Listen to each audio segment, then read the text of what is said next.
What's happening? Everybody around the world. It's the New York Hardcore Chronicles Live, sponsored by New York Hardcore Comics, The Organic Grill, the Texas Silver Rush, Chain Reaction, Records and Skateboards, and Your Core Hardcore fan page. What's happening? What is crapping? All right, what's up, Ashley? Everybody, what's up? What's up, everybody? Looking forward to having a great show today. Really excited about our guest today. I am. Had a great last show with Paige Hamilton, huh? That was awesome.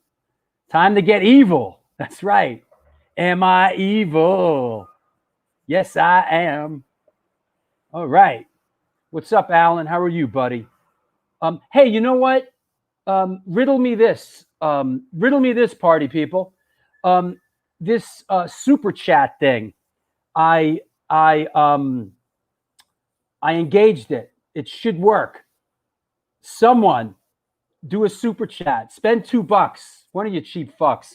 Do a super chat, will you? Somebody, so I could see if the thing works and how it works. So, super chat. Somebody. Shout out somebody. You know? What's up, Dom in Germany? Hope you're well, buddy. Buddy. Hey, buddy. What's up, Gary? All right, Tracy, what's up, man? Good to see everybody. Felipe in Chile. All right, good. Bro, listen, my Kango collection goes deep, man. Seriously. What's up, Portugal? What do you say? Hey, I want to remind everybody that coming up on the next show is Jessica Pimentel. And if you don't know, she's in Brujeria and Alekin's Gun, and she's an actress. Orange is the New Black. So that's next up this Sunday, October 25th. So everybody tune in for that. Also, after that, after the Jessica show, is the one, the only Toby Morse from H2O will be on the show. So that should be cool. Got Toby coming on as well. There you go. Hi from Norway. What's happening? No, today's not a show. No, she's coming up next. You know, so there you go. Can you slide $2 in the cell phone? I don't think so. Somebody do this super chat thing. Spend $2, you cheap fucks. Somebody, so I can see how this thing works. Because I don't see an option for it. I don't get it. Anyway, what's up? Let's see what's up with Steven Messina. What's up, bro? What's up? What's going on? Bro, what's up? I'm all right. All right. All right. So listen, I'm sorry if anybody hears street noise out there, because I got my window wide open here. If you want to see what's going out, if that's what's going on outside my window. There we go. Right now. So, yep. That's the view. That's the view from outside my window. Shut the fuck up out there. Doing a show here. Oh, there you go. Someone did okay. Nice. All right. What's happening? What are you seeing? There, that's what I'm seeing. Oh, there it is. I see it. Hey. Yeah. Okay, so this is how we're gonna do it. Anybody needs to do like a super shout out. If you put up one of these stickers, I'll shout you out super hard on the show. Let's start with that. So, New York City Majestic, shouting out you. But if anybody wants to do a super shout out or wish somebody a happy birthday, listen, I'll do that shit anyway, but come on, let's play along here. You know what I mean? Nice area. Listen, what can I tell you? I live in the Upper West Side. Hey, let's do photo of the day, huh? Let's do it. Remember your wrong answers. What's that? I said, remember your best wrong answers. Yeah. Here we go. Steven Messina, Hardcore Shutterbug. Photo of the day. Boom. All right. Only wrong answers to start with. Dude, this one has me stumped, you know? This is a good one, and there's a couple of photos for this one because I figured that the hard. Hey, wow! Hold on a second. Hold the presses. Gabriel DiRienzo out there checking in. This is my godfather. Next to my father, taught me more in the film business than anyone else. That is, I'm absolutely thrilled, Gabe. I hope you're well. I love you and I miss you. All right. So, Nice. My man. So there you go. Here we go. Photo of the day. All right. Is it Alien versus Predator? Is it Steel Pulse? Is it Bob Weir from the Grateful Dead? We're getting closer. Is it Pete Rose? Is it BB King? Is it Menudo?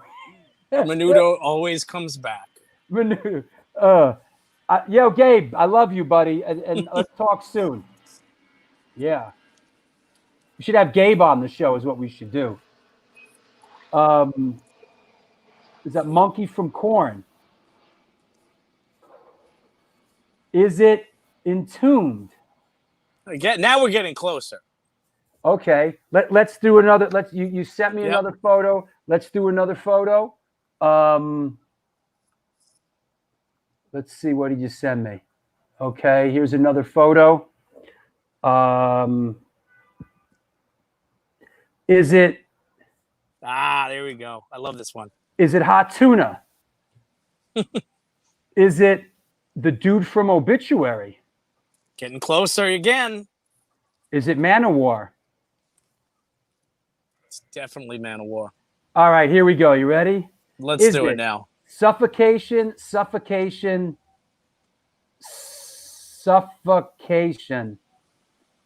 Is it Suffocation? It's Suffocation. Yep.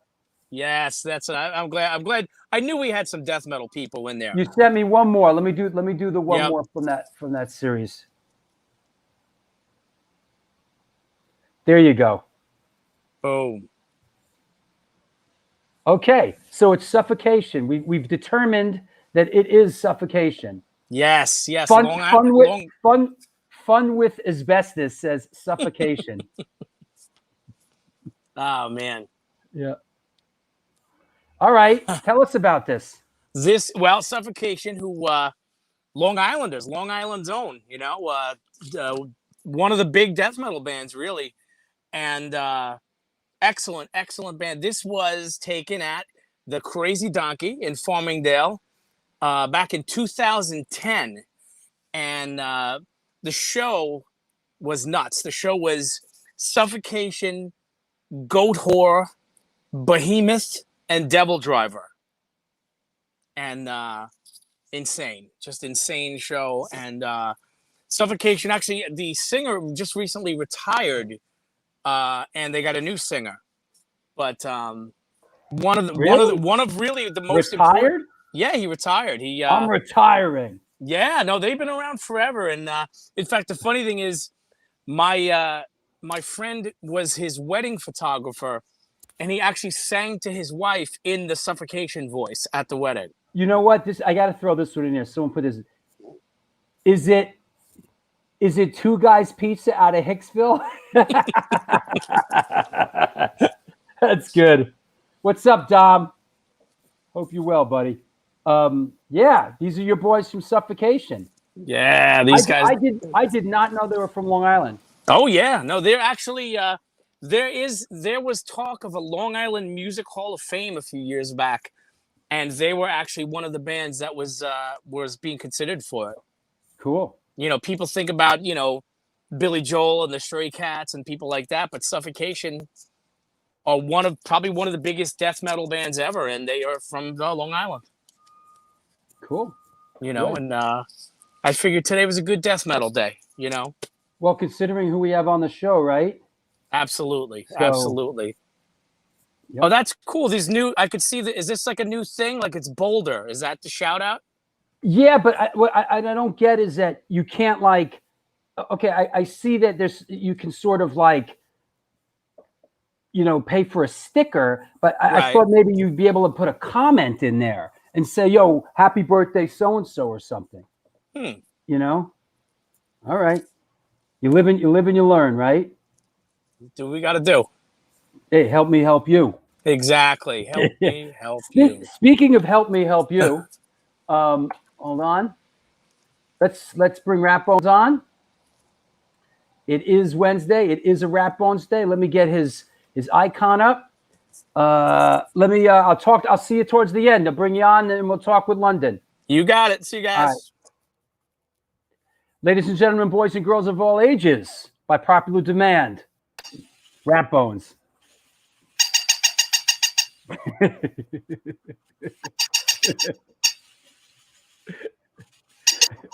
All right. What's happening? What's up, everybody? What's up, Drew? Hey, look, it's Rap Bones. It's Rap Bones Day. Yo, I have a couple of Halloween treats, but I'm saving a couple Halloween treats for Toby. You know, and I want to jump right into it. I got a couple of good things today, guys. I really think you're going to be impressed. Like Drew always says, buy the ticket, take the ride with us. And I just want to pop off a couple real quick ones. Go, yo, you're on. You're in, you're on. This, I found at Spirit Halloween, and I thought, you know, I had to get it. It was only $14.95. Nice. Who would have thought, you know? Misfits mask. Yeah, totally cool. You know, it's like hard plastic. Now that's the Crimson Ghost, right? Yeah. I mean, it looks licensed, right? And I like the legacy of brutality on the thing. Yep. Pretty cool. Okay, at the end, a very hairy friend is coming, so cover up because he might get your scent and track you down and eat you.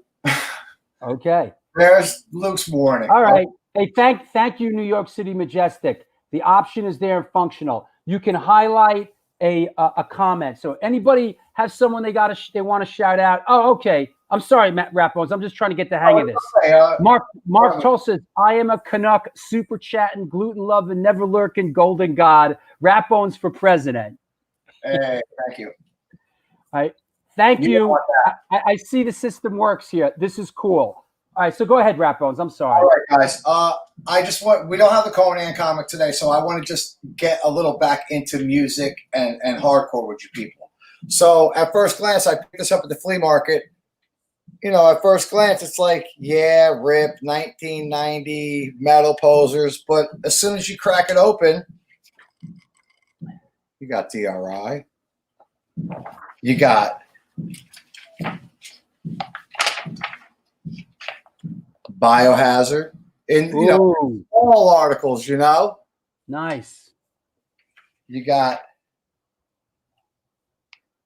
Ray B's got up in there. Ray B's. I thought this was cool. Trash and vaudeville ad. Oh, wow. So, yeah, these old, you know, I mean, that's why you collect to go walk through the past, right? But I thought this one was cool, too. Hold on. I got one more. Nice. We love Danny Luker here. Oh, yeah, that's our boy. What year is that? Does it say? It's a 90. And then I saved the best for last. I saved the best for last. The Sick Blood, Sweat, and No Tears review. Wow. So, next to whoa, hold on though. Next to the Sick of It All review, next to the Jeff Beck, picture of Jeff Beck with Terry Bozzio. Yeah, I saw that. Oh yeah, nice. Yeah, right there, right? Yeah, that's yep. So yeah, I thought that was cool because I normally wouldn't have picked this up, and I was glad when I got home that there was some cool shit in there that I like. So we're gonna move right into the toys. I got 3 incredible toys. Let me run. All right, let's get it popping, baby. First one is the flea market deal, I call it. When you walk up on something and you can't believe it. I got this whole bin of those giant soldiers for $5, man. I mean, look at these bad boys.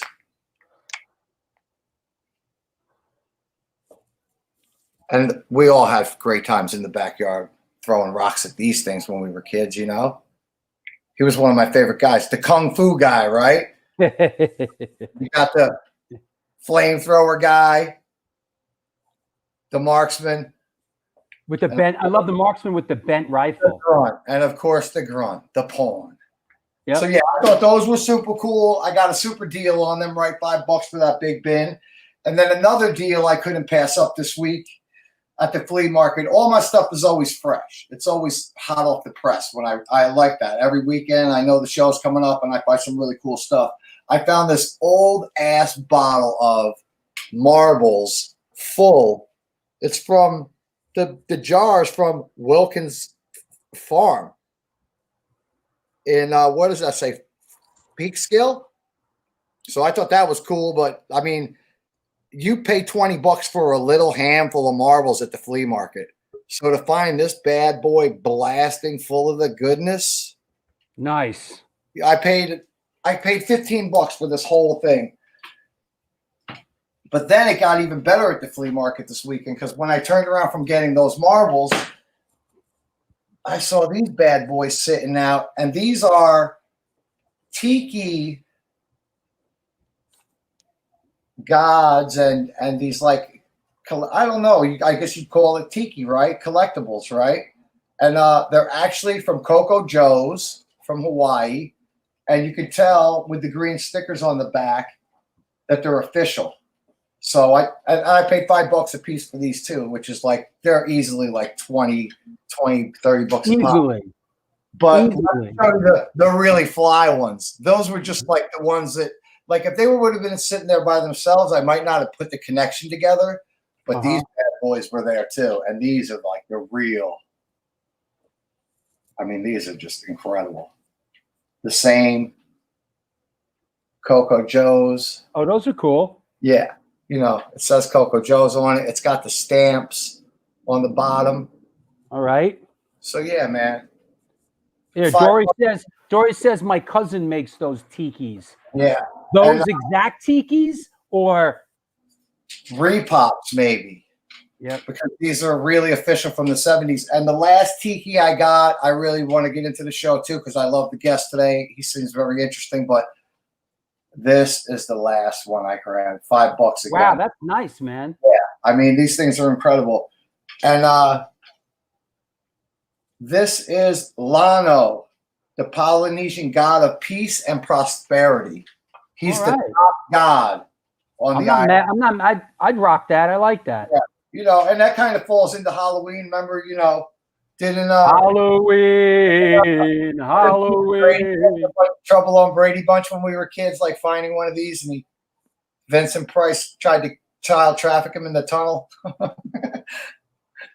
Yeah, these are badass. Tiki gods, guys. So that's what I got for the collectible of the day today, guys. I really appreciate all the support everyone's been giving me. It's been some hard times, but not really. I mean, I've been working a lot, and you know, of course, the new T-shirt is available from me. If you PM me or hit me up at rbpitwear@gmail.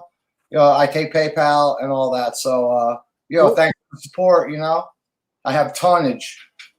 Tonnage. Yeah, man, I love it. All right, bro. We'll talk. All right. We'll catch up with you at the end of the show. All right, brother. All right, brother. All right, here we go. It's the New York Hardcore Chronicles Live, sponsored by New York Hardcore Comics, the Organic Grill, the Texas Silver Rush, Your Core Hardcore fan page, Chain Reaction Records. Chain Reaction Records and Skateboards are located in Lakewood, Colorado. It's the Rocky Mountain headquarters for all things punk, hardcore, and metal. Metal! Established in 2014, they have the largest selection of CDs, shirts, stickers, patches, and accessories between Chicago and Los Angeles. From the pit to the ditch, they got your back. Get in touch with them at www.chainreactionrecords.com. Also, while we're at it, lest we forget, Vinny Stigma's cousin, Joe Ramini at the Texas Silver Rush, which is a jewelry design firm and boutique store located in the birthplace of the Texas country music scene in Fredericksburg, Texas. They specialize in working with musicians in all music genres to design and create unique one-off pieces, as well as to style them for stage, album covers, promo, photos, and social media exposure. Man, I need some social media exposure. I don't want to get overexposed, but their client list includes Rock and Roll Hall of Famers Greg Rollet, Ringo Starr, and of course, Agnostic Front. You know, I got to get Greg Rollet on this show. I mean, it's so wrong, it's right. You know what I'm saying? Like getting a guy from Journey on the New York Hardcore Chronicles Live, like it's so wrong, it's almost right. During this current pandemic, all information on online sales are being taken on their Facebook and Instagram, and of course, www.texassilverrush.com. Also, before we move on, Your Core fan page is a digital platform aimed at capturing hardcore punk bands in real time and get up-to-date information on what they're doing now. Also, the page is focused on promoting and supporting bands, the venues, the merchandise through the Instagram app on Your Core fan page. Go check it out. Your Core fan page. Let me make sure everybody's behaving in the chat room here. If it's wrong, I don't want to be right. Exactly. What's up, Chris Corkum? Halloween's coming up. How's things up in Salem, man? Yeah, man. Texas represent. Yep. There you go. Okay. So here we go. I want to mention quickly another show coming up. We got John Connor from Dog Eat Dog, Sunday, November 1st. Check that out. That should be cool. That said, right said Fred. Yes, of course. He was in Santana. Of course, Greg Rollet was in Santana. Y'all get him on the show just to talk old school Santana stuff. I mean, come on now. Yeah, hey, Chris. Shouting out Chris from Your Core fan page. The Ice Cold Killers are on the pages on Saturday. Thank you, Drew. Thank you, Chris, for being a sponsor. Also, I want to shout out Mitz. Got to shout out Mitz and Riz and Mark Rizzo. And they have a new video in Monster. They do a cover of Sepultura Manifest 2020. Check that out. There's the link. If there's somewhere you can copy it, there it is. But check out that cover, that slamming Sepultura cover that they do. I'm too sexy for this shirt. Best Right Said Fred song. I'm too sexy for this shirt. I'm too sexy for this show. So that said, hey, let's get it on. Let's bring our guest on. Enough of this nonsense. Let me clear the deck. We'll get into the PayPal and Patreon stuff later. Here we go. Super excited. I'm excited about today's guest. I really am. Spoke to him last night, and I wish I recorded it. It was really great. So here we go. I see you smiling there. Today's guest is an American musician and actor born and raised in Baltimore, Maryland. Maryland represent. During his long and continuing music career, he is best known for his work in Dagnasty, Reptile House, Tiger Army, Son of Sam, Symbolism, Ritual, and of course, Samhain. Currently, he is the drummer in Ministry. He has a lifelong passion for acting and can currently be seen in the award-winning short film Brutal Realty Inc. on Amazon Prime. I have watched this. It is great. If you have Amazon Prime, watch Brutal Realty Inc. It's hilarious. Please welcome, coming at us from Los Angeles, California, with the $1 million smile, ladies and gentlemen, Mr. London May. Drew, that was something else. Thank you very much. Of course. My reputation exceeds me. Hey, thanks for coming on, man. It's nice to see you, man. Thanks a lot for having me. Hi, everybody out there. I have a good feeling about this. The summoner, here he is. Let's jump into it. So, what's the latest? What was happening with you when the pandemic hit? Musically, what's going on? Well, it was like the accumulation of years and years of work and practice that just kind of evaporated overnight, because not only did I have a hit movie on my hands, I was also the new drummer in Ministry, and we had just rehearsed for about a week before everything got shut down, and we were on our way to play my first show, which would have been at the Download Festival in Australia for 50,000 people.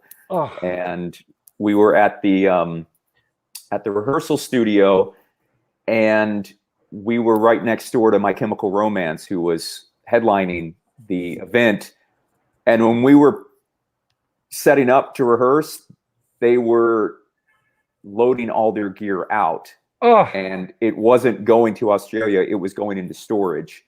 So there was almost this feeling like, uh-oh, do they know something that we don't know? And this was in LA?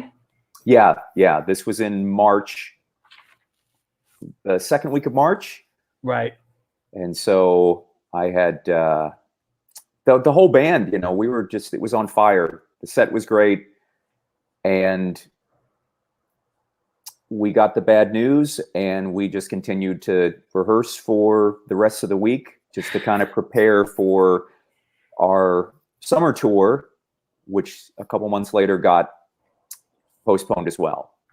Unbelievable. Here's a shot. This is you and Al, right? Yeah. Safe social distancing. Wow.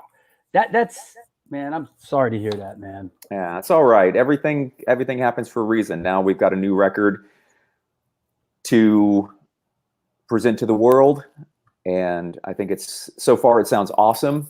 And you know, it was one of those things that maybe about a month after we stopped rehearsing, there was a couple things that happened on the drums for me that I was going, wow, I kind of sucked on that part a couple months ago. Now I really got a handle on it. And I'm glad that I've had a chance to kind of fine tune some stuff. So yeah, now I'm super on fire. And that was the night that I joined ministry right there. Oh, that's awesome. Yeah, man. that was the night that I joined ministry. And that's how did that work? I mean, have you been friends with Al? Like, how did that come to be? Believe it or not, it was through Brutal Realty. He saw the movie and said, I want that guy to drum in my band.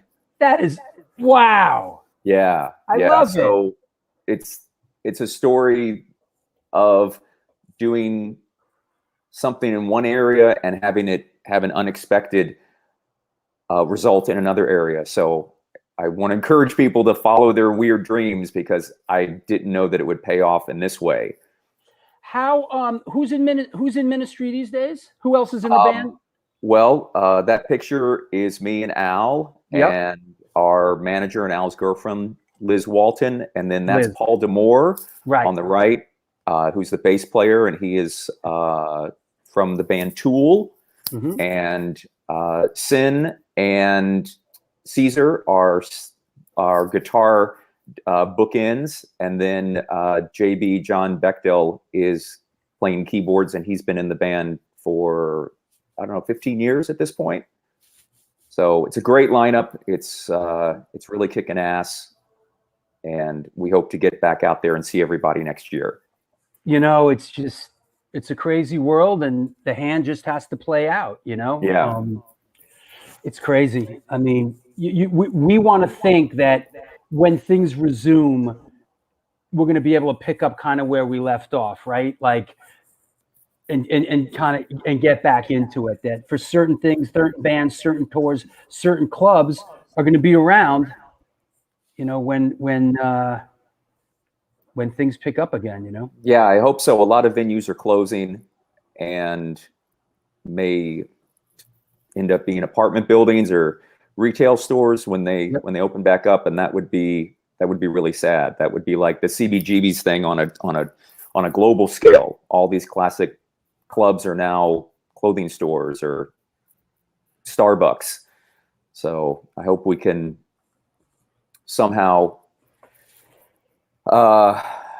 keep things, keep that thread going, so we can get back out there and save those clubs. Save Our Stages is a really good organization that's trying to keep those venues on their feet until we get through all this. Hey, while we're here, who's echoing? You have earbuds on? Yeah, earbuds on. That's a first. All right. Is there another device on in your room? No, but I'm in kind of an echoey big room here. All right. let me find. Let's talk about here. Let's talk about this. Let's talk about brutal real while we're here in the present. Let's talk about this film that you're a part of. It's won a couple of awards. Let's tell our people about it and where they can see it. Well, it's a comedy horror movie that me and my friends made last year, and it's about a black metal demon who follows his true passion of becoming a Beverly Hills real estate agent.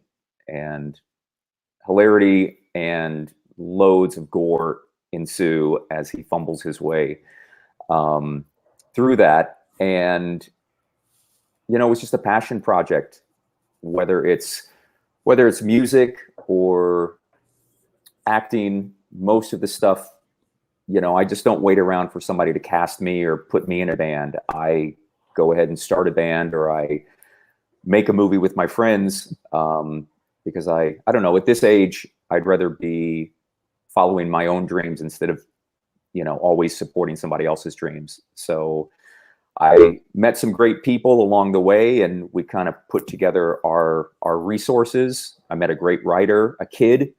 The kid who wrote Brutal Realty is 19 years old. Well, he's 20 now, but he wrote it when he was 19. That's awesome. And he gave us a script that was undeniable. We had to make it, and sometimes if somebody plays you a song, you say, well, we've got to do something with that. It was like that. And so we made the movie, and it's become a sensation, and I've gone all over the country doing film festivals with it. And now it is on Amazon Prime in the US and UK. Yeah, that's how I saw it. Yeah. And next week it plays in South Africa, and then it goes to Italy. And so it's premiered all over the world. And it's now it's in development to be a feature film. So hopefully this won't be the last we see of that guy that you're looking at there. Yeah. His name is the Summoner. Right. And he's kind of an underdog, kind of, he's not quite, he doesn't quite fit in hell or the demon world. And he obviously doesn't fit in the human world. So he's trying to find his way, not far from my story. That's why it was a great role for me. Yeah. And Amazon Prime, it's a great platform. Makes it real accessible to everybody, Yeah. So we appreciate everybody watching, and if you are looking for it online on the Amazon search engine, you can type in something simple like black metal, and it should pop up on that first splash page. Or if you put in Brutal Realty, please put the comma after Realty. That seems to be a little glitch in the Amazon matrix, that without the comma, it throws you to some different stuff. Brutal Realty, Inc. I just want to say to everybody out there, if you have Amazon Prime, watch it. It's real watchable. It's like 15 minutes, really enjoyable. So, get down. Thank you. Thanks very much. Yeah, it was cool that me and Danzig both kind of met up at the first movie festival that both of our films premiered at. And aren't you in his new film too? Yeah, I'm in Veronica. Yeah. So he was making his movie and I was making my movie, and it kind of gave us another connection there. We both were following our dreams of being filmmakers, a real early, this is off the beaten path a little bit, but I have memories of Glenn when I used to go to comic book conventions in New York, like when the Misfits were, I'm talking like in 81, and I'd see Glenn at comic book conventions in those early days in New York. Let's talk about a little bit, how'd you come up? Where'd you grow up? How'd music come into your life? Well, I was born in Raleigh, North Carolina, and we moved around a bit until we settled in Baltimore, Maryland. And that's where most of my childhood was spent. Music was kind of a family thing, you know, classical music, Sgt. Pepper's, Jesus Christ Superstar. And I was a big bubblegum rock fan, you know, Sean Cassidy, Glenn Campbell. I think the first album I bought was George Harrison, not because of what As My Guitar Gently Weeps. I was really into this song called Cracker Box Palace, which is a total forgettable George Harrison silly pop number. Wow. And I was into TV theme songs. I mean, nothing heavy.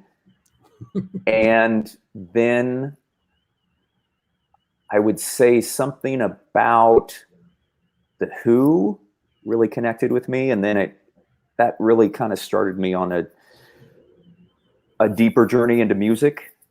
And it just kind of exploded from there. And then I got into punk rock and into playing music. And here I am, you know, thanks to The Who and The Clash, and David Bowie for sure. So growing up in Maryland, which is kind of a hop, skip, and away from DC, were you influenced by that early DC hardcore thing? Yeah, absolutely. And by New York, definitely. I was in 10th grade. I was taking the Amtrak train up to New York by myself and hanging out with friends up there and buying records. I don't think I went to a show at CB's until maybe 84, 85, but definitely Baltimore is kind of an outcast. You know, it's this kind of redheaded stepchild in between those scenes, but it certainly made those two places accessible. And so, yeah, I started going to shows in Baltimore in 81 or 82. So I got to see all the greats, you know. Yeah. I mean, one of the first shows I went to, I met Vinny Stigmata. They had come down, Agnostic Front had come down to Baltimore. So that must have been 82. I'm actually in Another State of Mind. Wow. Yeah. Which is the Youth Brigade, Minor Threat. Yeah. Exactly. I'm at that show. What was the Baltimore venue? What was it? It wasn't the Auto Bar. No. No, it was called Terminal 406. And that's where there was a place called the Marble Bar, which was right around the corner that did adult 18 and over shows. And then Terminal 406 was a all ages venue. And so we had in 1 month, we had Black Flag, the Process of Elimination tour with the Necros and Negative Approach. We had the Dead Kennedys. Wow. We had, it was explosive summer, and then kind of culminated with the Misfits coming in 82, and my band was going to open for them, and the venue got shut down and it never happened. But then it really sparked a scene there. Oh yeah, there's me and maybe 83.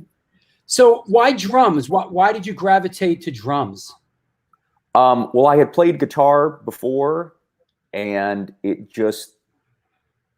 never took a lesson. My dad, I'll get a little choked up about this, but my parents really, really tried their hardest to get me, find me something to do to kind of keep me out of trouble, because I just was I was a juvenile delinquent. And so, you too? I probably speak to a lot of people here on the show, but it was, I could not stay out of trouble, and they tried their best to find something for me to kind of put my energy into. And whether it was getting me involved in into acting, which they did before I was into music, they got me a guitar.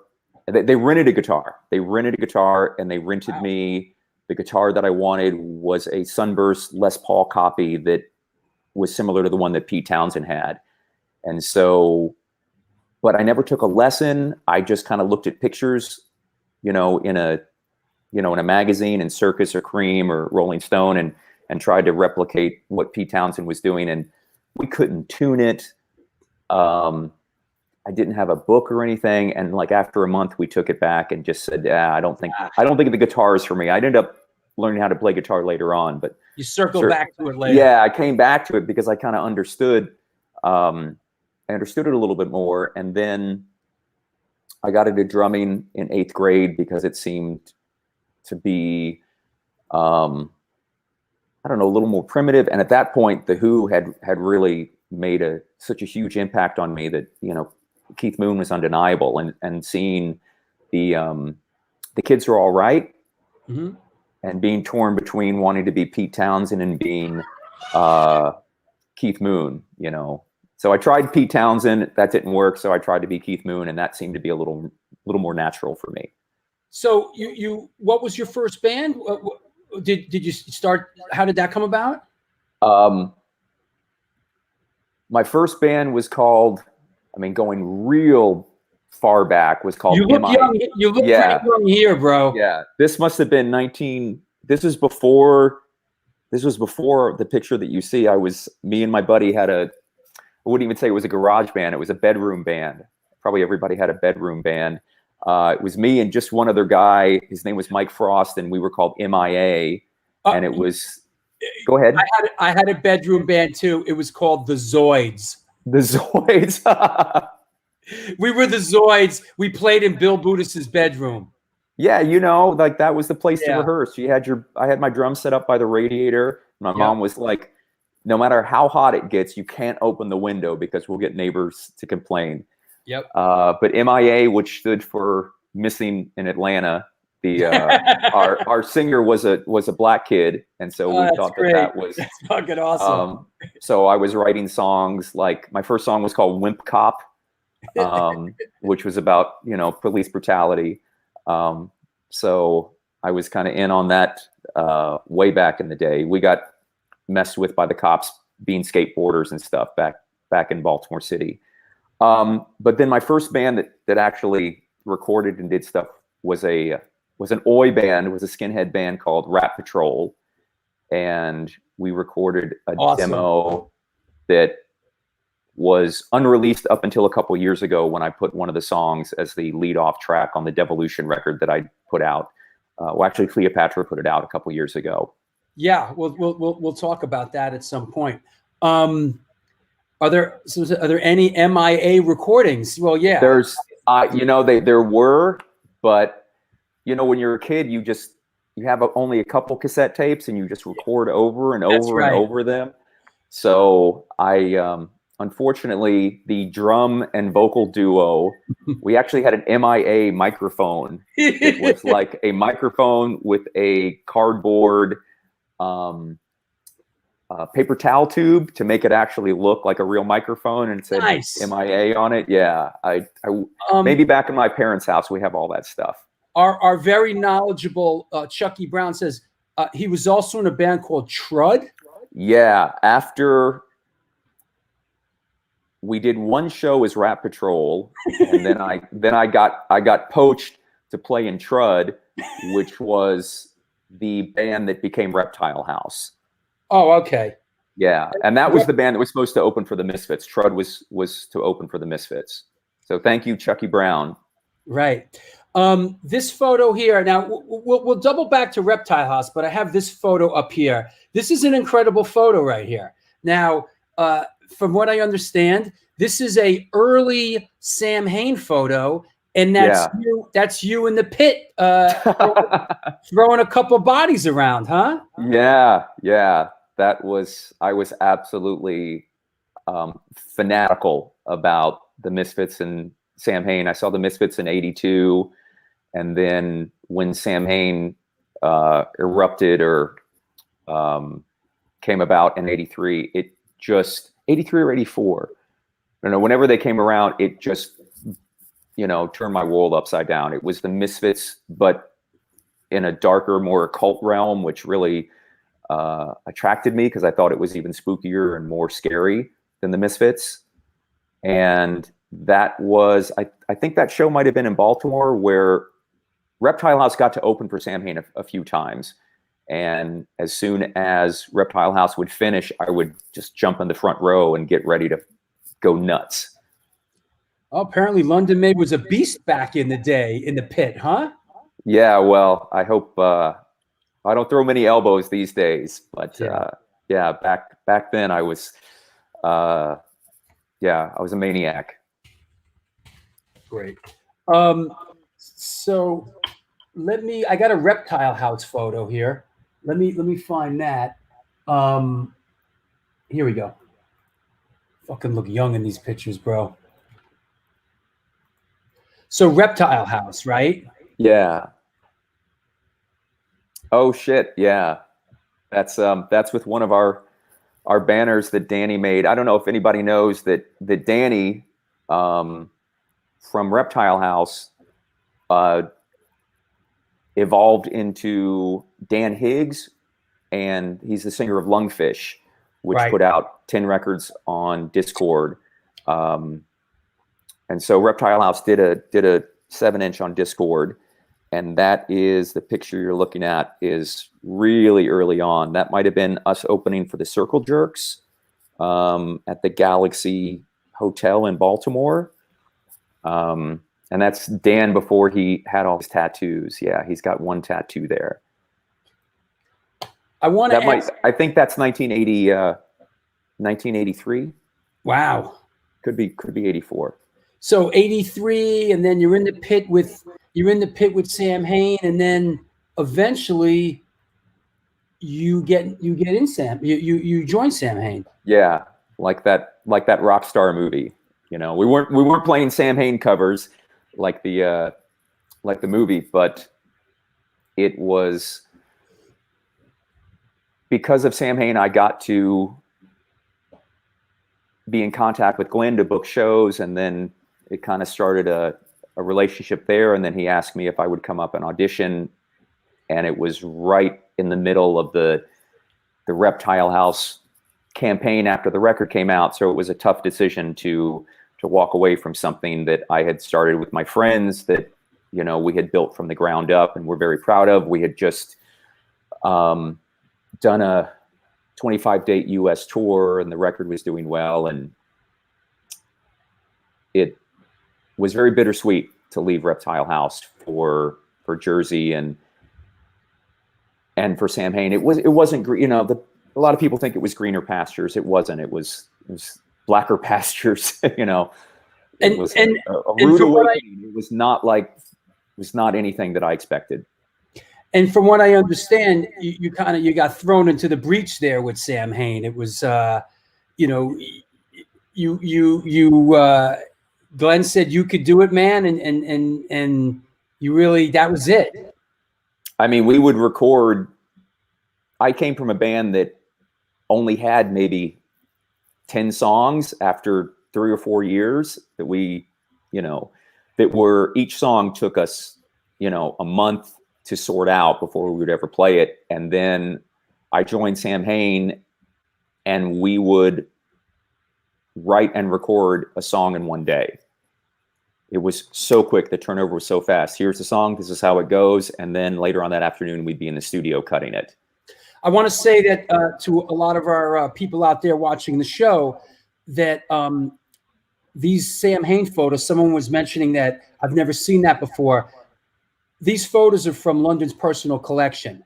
So that's why there's some really cool stuff that are going to pop up here. And this is one of them.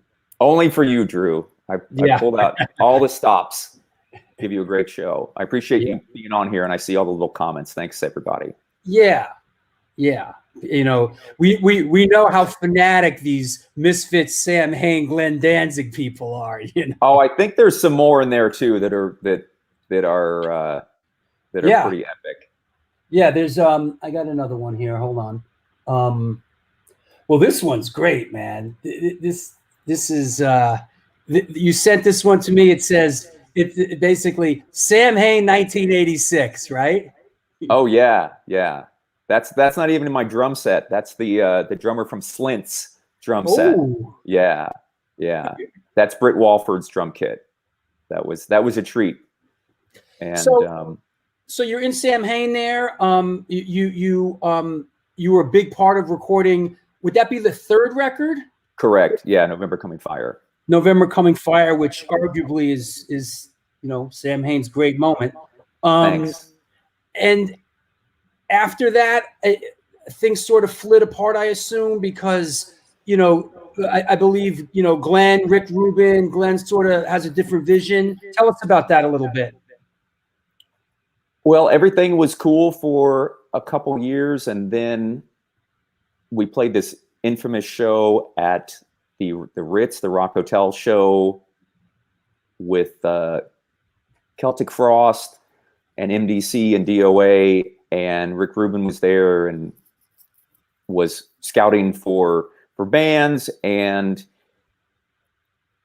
it was really a special night for us. That show was something else. We had played the Ritz a couple months before, and that was great.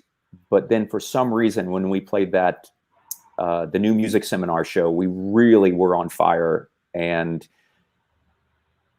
Rick got involved. And, at that point, Glenn had been putting out the records himself, and it's a lot of work. I've done it before. And, when somebody says, hey, I want to help you with that, it's a relief.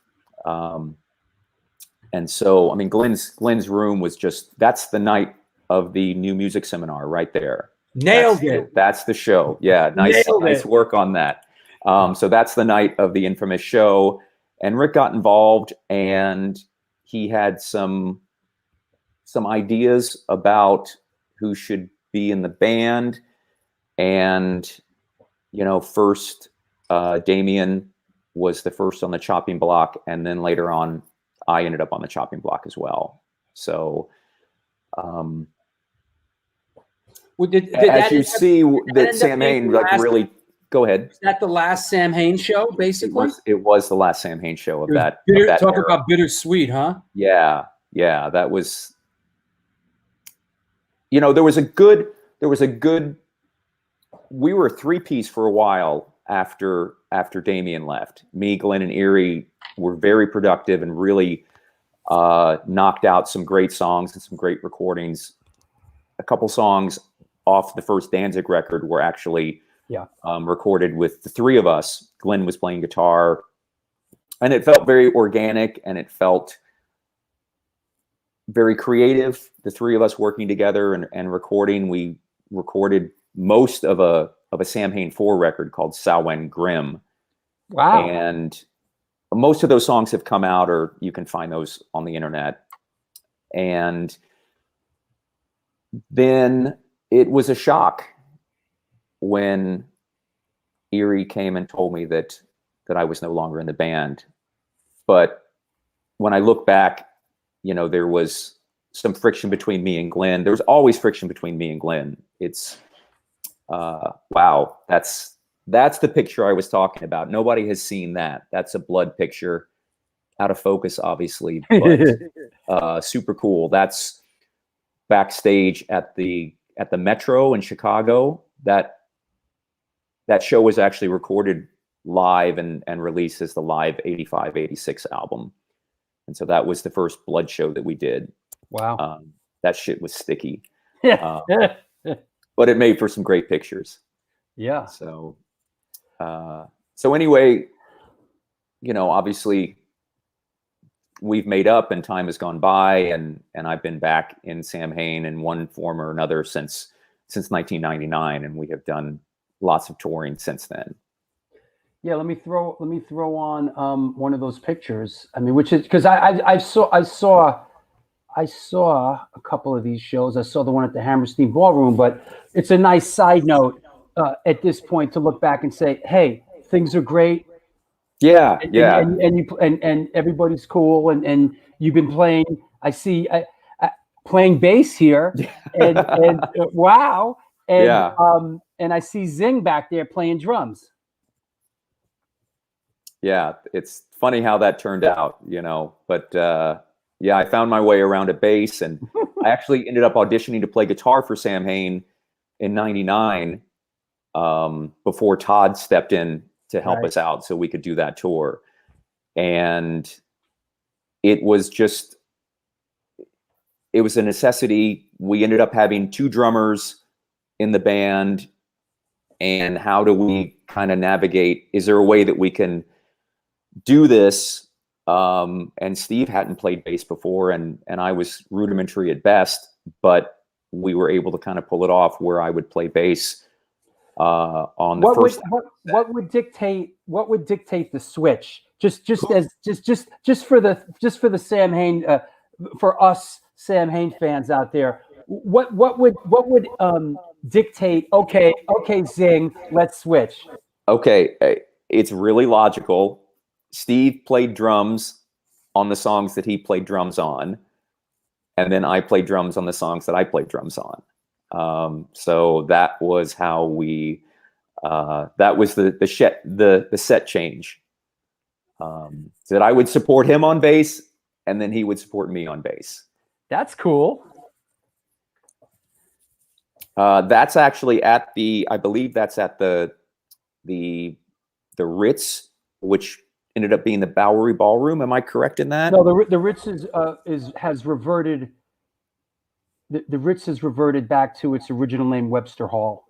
Well, I'm sorry, Webster Hall, not the Bowery Ballroom. That's at Webster Hall. So that was nice to play there. I think that's with Cold Cave, maybe back in 2012. Mm-hmm. But it was really nice to revisit the Ritz, Webster Hall, so many years later and play a killer show there.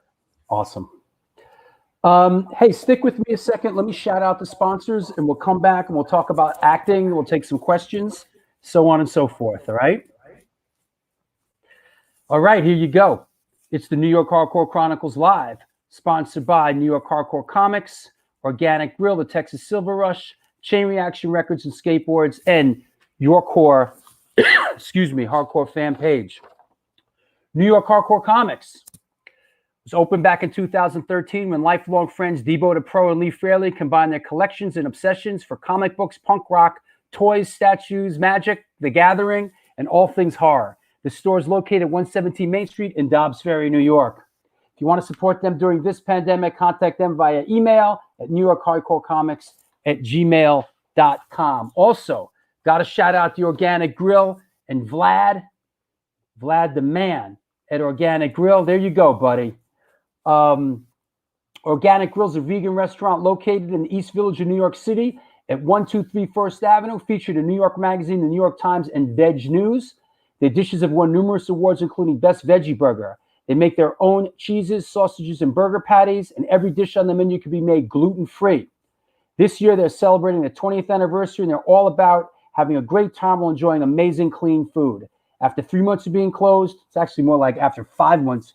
Well, no, I guess that's not true. After 3 months of being closed, they're now open for deliveries. Get in touch with them and order some great food at www.organicgrill.com. Also, while we're here, I want to mention, here we go. I want to shout out, I want to talk about the merch real quick. And here's today's merch model, the lovely Lori Dawn. What's up? Rocking the New York Hardcore leggings. There you go. You dudes can rock these leggings too. Whatever. Here, I'm going to put the link in the chat room. There's a link to the merch. Lori Dawn's got a guilty look on her face. What are you doing, Lori? Very guilty in this shot here. Also, if you are watching this show in a rerun, please, if you're watching this in a rerun, there is a subscribe button right there. Please subscribe to the show. Subscribe to the YouTube channel, Stone Films NYC, so I can, I got to get a couple more subscribers there. So there we go. What else? I mentioned the Mitz and Rizzo's video. Go check that out. What else? There you go. Hi, Lori. New patrons. Got to mention the Patreon page. Be a Patreon. Don't be a Hatreon. Here is the Patreon link is right here. There you go. Listen about the Patreon thing. It's our community within a community. Very important. Please support the show. Don't be a lurker your whole life. The world has enough lurkers. All right? Come in from the cold, lurker, and support the show. Lots of cool stuff going on the Patreon page. Posting never before seen content. As I've said before, I am tired of putting my content on the internet and having it passed around like a cheap Tijuana hooker. So if you're interested in seeing some of this content, which I know you are, and supporting the show, please be a Patreon. Don't be a Hatreon. I want to shout out some of my new patrons: Cody Schreffler, Jason Kukin, Paul Rowland, Nick, and John McHugh. Thank you for supporting the show. I really appreciate it. Yes, Lori Ceramics rule. Gorgeous pieces. There you go. Yes, haha. Everybody's a funny guy. Ha ha ha. Jockstrap, please. Butt plug. Ha. Let me tell you something. You guys need some new material, all right? Coming on the chat room with that same old tired bullshit. Come on, new material, please. If you need me to write you some, I will. Thank you, Brian. It's an honor to be a Patreon subscriber. A true honor. You're a good dude, man. Thank you. And by the way, on the Patreon page, at the $10 tier, we go out and do the Drew Stone Cinematic and Music Walking Tour. So that's part of it too. Be a Patreon. Don't be a Hatreon. What else? I think I covered a lot. Upcoming shows. Speaking of Halloween, and this guy kind of falls into the same category. This is our boy AC Slade coming on the show, right? AC is coming on. You know, we're going to talk about Dope, Murder Dolls, Joan Jett and the Blackhearts, and the Misfits. Can't put that on the flyer, or we're going to hear from lawyers, but we can whisper it. And then after AC, of course, we got the big 75th show with Walter Schreifels. Happy 75th. Thank you all so much for supporting the show. I am truly blessed. Walter Schreifels, Gorilla Biscuits, Youth of Today, Quicksand, Rival Schools, Dead Heavens, your band's name here. Yeah, Murder Dolls are sick. Absolutely. Is CBGB's on the walking tour? Bro, what do you think? I'm doing a Drew Stone music and cinematic walking tour, and the old CBGBs wouldn't be on the walking tour? Come on. Yes, it's John Varvatos now. Yes. Get your socks on. Get your shoes and socks on. Yo, Kevin just did the last walking tour. It was great. It was really fun. All right. That said, enough of me talking about me. I think I covered everything. Is that right, Rat Bones? I better be on with Walter. Love him. Love him. Okay, buddy. There you go.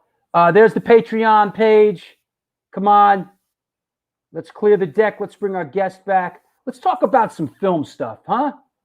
Man, you know, let's clear the deck. Let's talk some film stuff.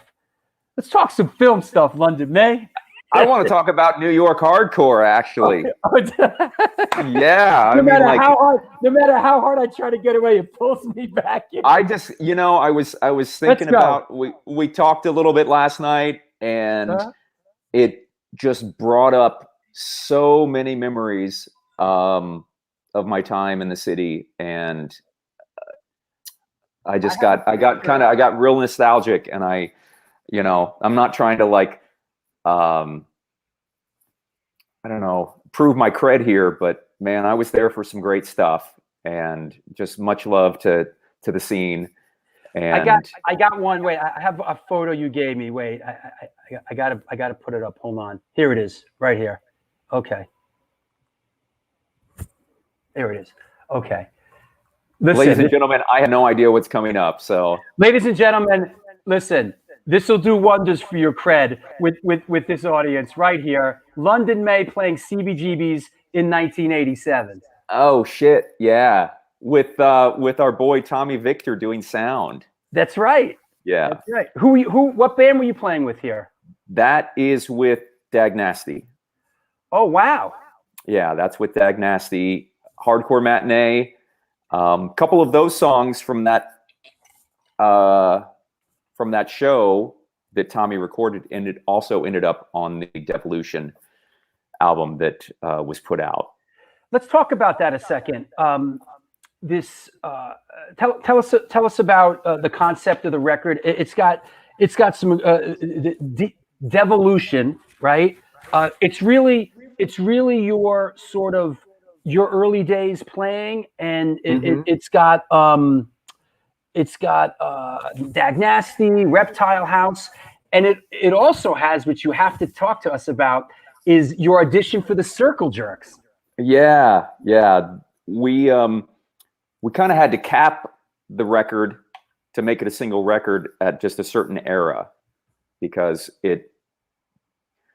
that record has maybe 12 bands, 15 bands on it, and then like the next 10 years was like another 10 or 15 bands. It would be nice if I had just played in one band my whole life, like the drummers that I really admire, but it just wasn't, I'm just a wild heart, so it's a compilation of my earliest and sloppiest and most rickety drumming up until I think I think it ends with the Circle Jerks audition, which is, there was an era in maybe 91, 92. I'm really bad with years, so forgive me if there's any historians out there. The Circle Jerks were going to get back together, and Keith asked me to come in and audition, and I recorded it, and I had these tapes of me playing with the Circle Jerks that I always treasured. They were like my favorite band. And wow. When the album was getting put together, and I'm going through all these archives of stuff, which is tapes and reel-to-reel, burn CDs, everything you can imagine, I found that tape and contacted the guys in the Circle Jerks, and they gave me the thumbs up to release it. And so there's a Circle Jerks, I think there's 4 or 5 songs on the whole session, but that's pretty amazing that they gave you their blessing, because usually it's like, you want to do what? Release auditioning for the band? Like, I mean, that's pretty cool. Well, I fortunately I don't ask many favors. I'm not a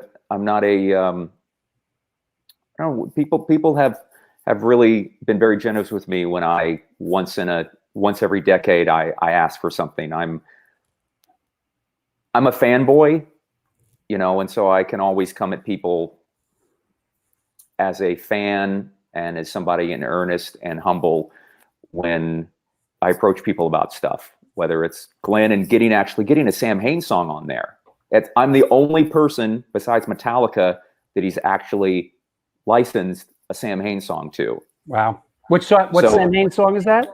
Well, here's the thing is, as most people know, there is no Samhain stuff in the digital domain, right? Legitimately.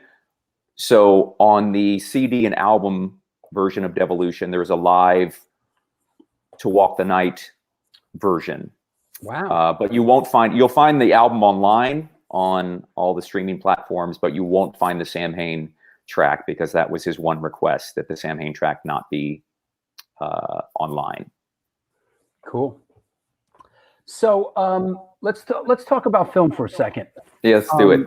I mean, because we're sort of kindred spirits in the regard that, I mean, you did some acting as a kid. You were part of the Children's Theater Association, right?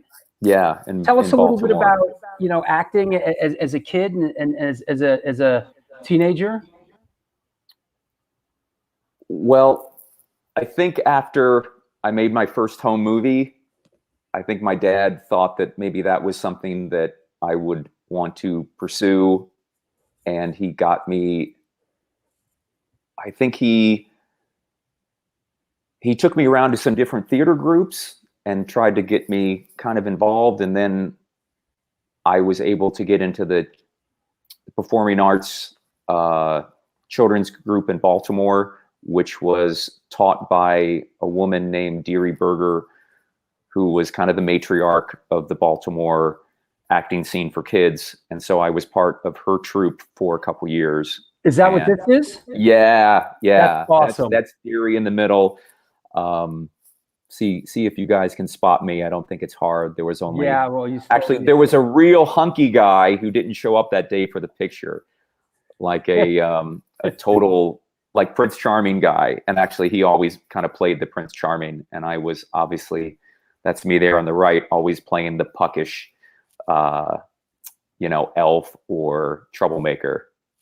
And I was in love with that girl to the right of Deary, the one with the kind of Farrah Fawcett haircut. Let's see what we got here. Okay. All right. Yeah, that's the Farrah Fawcett era. Yeah. So I've got my corduroy shorts on, and it was very preppy, definitely very preppy before I became a punk. It's interesting because having done like I said, you and I was doing the same sort of thing. There was always there was always these women like this woman here who just loved teaching acting to children, and was a gateway for a lot of us. I was a part of something like this too, taking acting lessons as a young kid, and there's always people that had such a love for film and theater, like this woman. Well, she let us write our own stuff too, which was really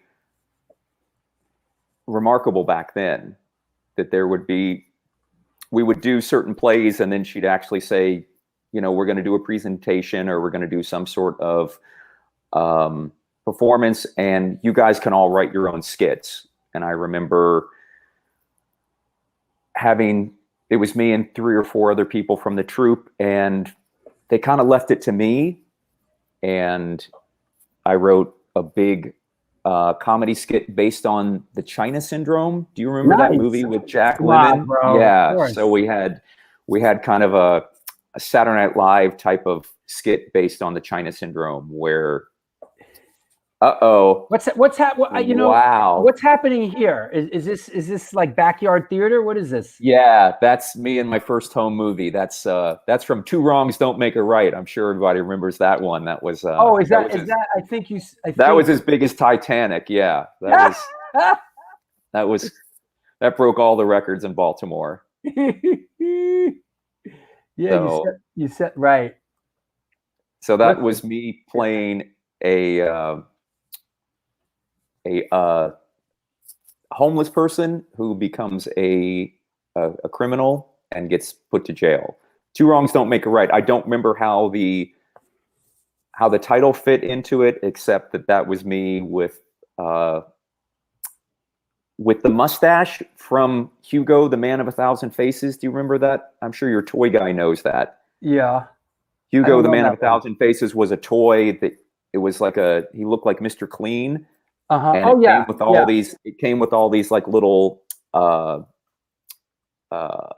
makeup mustaches and all sorts of stuff, and you would use this glue stick and apply it to his face. So using that, I was able to obviously not fool anybody that I was more than about 10 years old there with a weird mustache. That's awesome. We talked about this a little bit last night, but I got to throw it back up there because it's any chance I could get to throw this up there. It's such a classic. Here I am acting in West Side Story as a very right there in the middle, right in the middle. Just up when there. You're a jet. Oh my God. Yep. This is it's it. Terrific. With my crew, man. And you look more like the guy from the Warriors. Yes, come out and play. Yay. I thought I had a feeling that was coming up. So wait, I pulled another picture. Here it is. I pulled another picture from that summer, which this is talk about like summer of juvenile delinquency, right?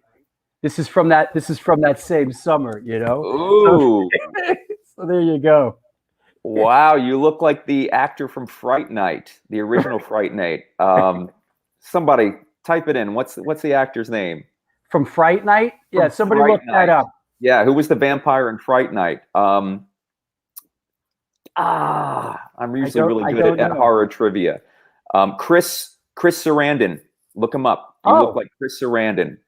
That's a compliment. I know who Chris Sarandon is. Yeah, he's awesome. So, yeah. So on the horror thing, like, obviously, you've always been a big lover of horror films. Yeah, horror loves me. I don't think I had a choice. Right. I think something crept into my room, and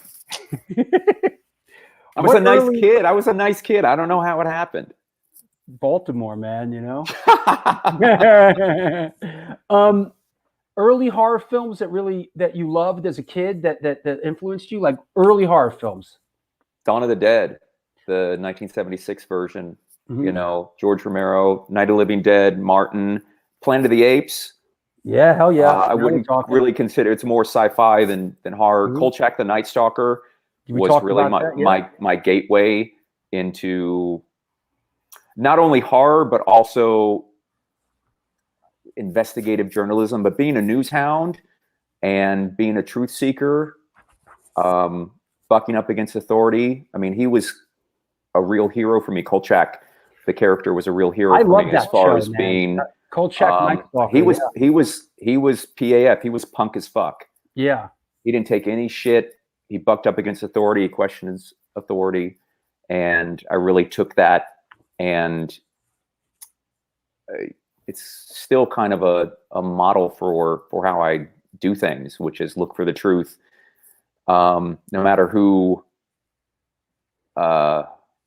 You know, I don't know. Sometimes I take kind of crazy risks. I went to Juarez to investigate a string of serial murders.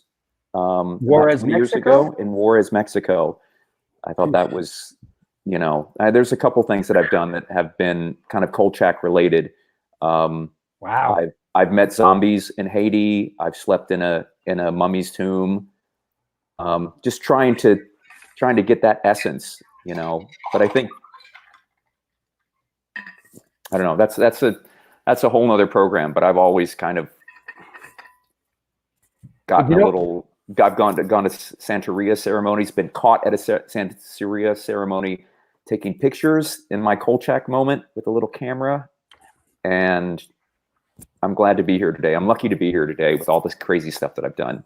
I was married to a gal that was very into Santeria. I lived through that, you know. It was pretty heavy. Yeah, Kolchak influenced the X-Files. This is true. Yeah. This is true. Yes, the Night Stalker in the 70s was very cool. We loved it. Just so everybody knows, keep an eye out. I got to, you know, coming, you know, stick this in your pipe and smoke it, huh? There you go. Oh, wow. You found it. I found it, bro. You found it. That's awesome. Wow, look at us. Yeah, that's a great picture. That's great. Yeah.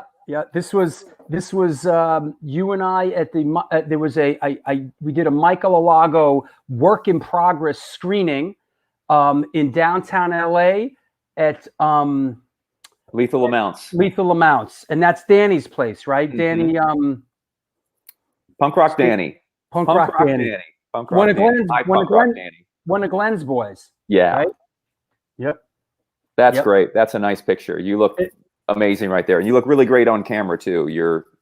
Thank you. Well, it's your new project looks great, and thank you. Yeah, I'm very jealous. It looks awesome. So listen, I still look youthful in that photo. At this point, since that photo, I'm starting to look more and more like Ben Grimm from the Fantastic Four. I feel like that's what I'm slowly like. I think as I get older, you know, that's what I'm looking like. Okay, here's the thing I was looking for. Hey, I look more like my sister every day, my younger sister every day. Yeah.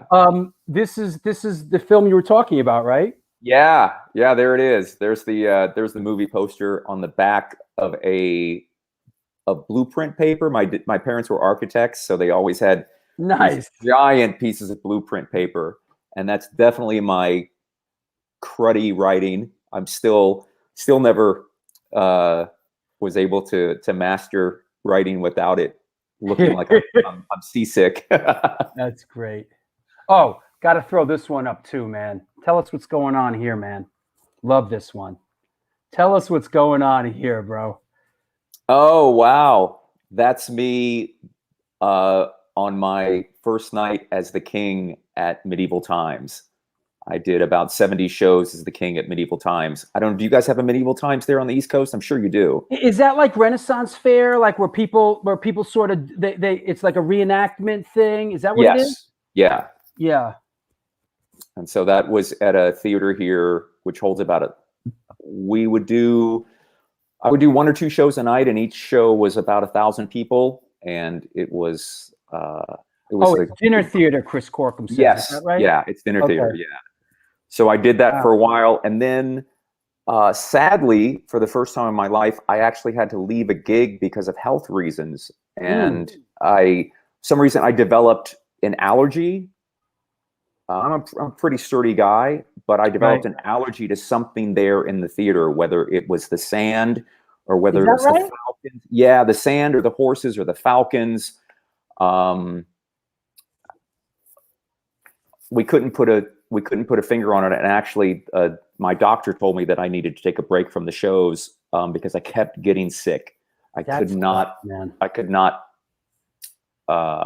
keep doing the shows. There was something. Well, you look good. Thank you. Yeah, that is that was something else. That was really listen, great. real quick, got to shout out Lou Kohler from Sick of It All, who's chiming in, who lives in New Jersey and says there's a couple of places like that in New Jersey. Yeah. Right. Yeah, it's a franchise. It's a franchise all over the country. Yeah. But also it's a lot of fun. Our good friend Johanna, who's a veterinarian, she says, hay. It could have been the hay. It could have been the hay. Wow. Hay fever. What happened is that I would lose my voice. And when we were all mic'd up, I mean, there was no yelling or anything. Right. But there was something, that sand that's in the arena. Really fine. It's really fine sand because that is where all the stunts were done too. So you were able to take a fall and fall off a horse and have these great battles in the sand. But also after years, it got a little almost like a cat litter box. Ugh. And so every couple of years they would excavate the whole theater, and it was about a couple feet of that sand. And it seemed like after they changed out the sand is maybe it kicked up too much stuff, and I couldn't fucking breathe, you know. Oh boy.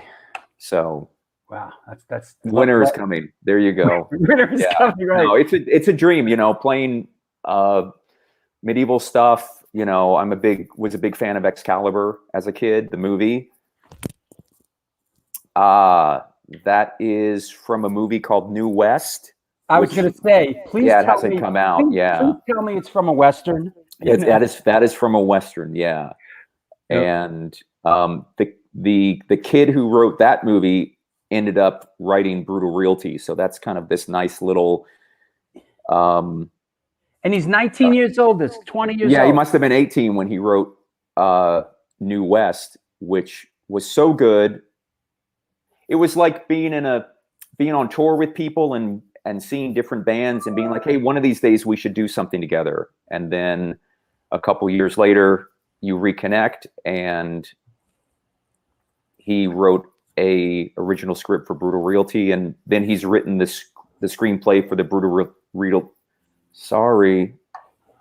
Realty feature film. And any thoughts? Any sort of plan on when that would start getting shot? Well, it should have been done already. That and another. Oh, you too? Yeah, exactly. So there are 2 films that I'm working on besides, including Brutal Realty, the feature film. There's another movie called Night of the Bastard, which is a straight up horror film. And then the script for that is done. And hopefully we should have shot that back in April. And Brutal Realty hopefully will be shot as soon as it's safe to. You know, I don't think anybody wants to go out there and all these movies, you know, a lot of action. They're not they wouldn't be appropriate with mask on or socially distanced. So we need to wait till it's safe. Yeah, I mean, the film that that I'm doing, definitely things changed. I was going to go back to the Middle East to shoot, and we've had to sort of rethink it a little bit. Hang on for 1 second. I'm going to shut off. Sure. I'm starting to get messages in here. You know what? I'm going to shout out some sponsors. So go do your thing. Do I'll bring that. you Give back me in. 1 second. I don't want to get interrupted here, which I'm sorry. No problem. Hey, why not? It's a crime of opportunity here. It's the New York Hardcore Chronicles Live, sponsored by New York Hardcore Comics, The Organic Grill, Texas Silver Rush, Chain Reaction Records and Skateboards, Your Core Hardcore fan page. I also want to shout out our friends at Pitchfork, our friends at Fryette. There you go. How about shouting out Life of Agony while we're at it? Sid the Kid, Arnie Stone, Warzone. Let's get jiggy with it. Also, a couple shows coming up. Want to mention on November 11th, we have Martin Atkins coming up, Public Image, Killing Joke, Ministry, 9 Inch Nails. We got our friend Martin Atkins coming up. That should be cool. Very knowledgeable guy. Kind of stoked on that. And then I don't think I've announced this one yet. Here's something new, kids. Sunday, November 15th. Let me clear the deck here. You asked for it, you got it. Hold on. Here we go. November 15th, we got Dave Chevalier and Laz Pina from El Nino coming on the show. What? Yep, you hear it here first. Brand new show. Listen, we're down for whatever with this show. I know that you guys will come with me wherever we go with this show, and I appreciate that. So this should, I go way back with Laz Pina. Growing up in the Bronx, we went to the same high school. So this should be a really cool show. Upstate Rick, how you doing, buddy? Listen, we need it. Yo, you needed it. We needed it. We love you, Rick. This is your home. RS70. Yo, shouting out RS70, who is behind this great New York Hardcore logo. Thank you for letting me use it in the show, brother. I really appreciate it. Yep, we're doing El Nino. Should be cool. Yes, El Nino, El Nino, El Nino. Yep, what else? Is that you, Danny C, that just got on board on Patreon? Dan C. Welcome, Dan C. Welcome in from the cold, Dan C., my latest patron. Thank you, bro. Thank you for supporting the show. Let me put the Patreon. There it is up there. Come on, people. Jump in the game. Take your yarmulke off and jump in the game, huh? What else? Yes, Dave Chevalier also played on MOD Rhythm Affair. Dave Chevalier was also in a band called Gothic Slam. And they did that song, Who Died and Made You God? Who died and made you God? It's great. Great. Danny C., thanks for what you do, Drew. Proud to support. Thank you, Danny. I appreciate that. Johnny Rock. Hear me call in. Johnny Rock. Welcome out. Hey, Jamie SSD Control. Bro, what's up? Love you, dude. Your band changed my life. First hardcore show I ever went to. SSD Control, 1981. Oh, whoa. What's going on here? Yes, fucking SSD. Jamie. Yep. Oh, my God. Yeah, oh, man. SSD Control. Wow. Yeah, huh? Boy, you just made my fucking month, Jamie. Yeah. Wow. Jamie's a good dude, man. Good dude right there. Great bass player. Great fucking band. One of the best. Still to this day.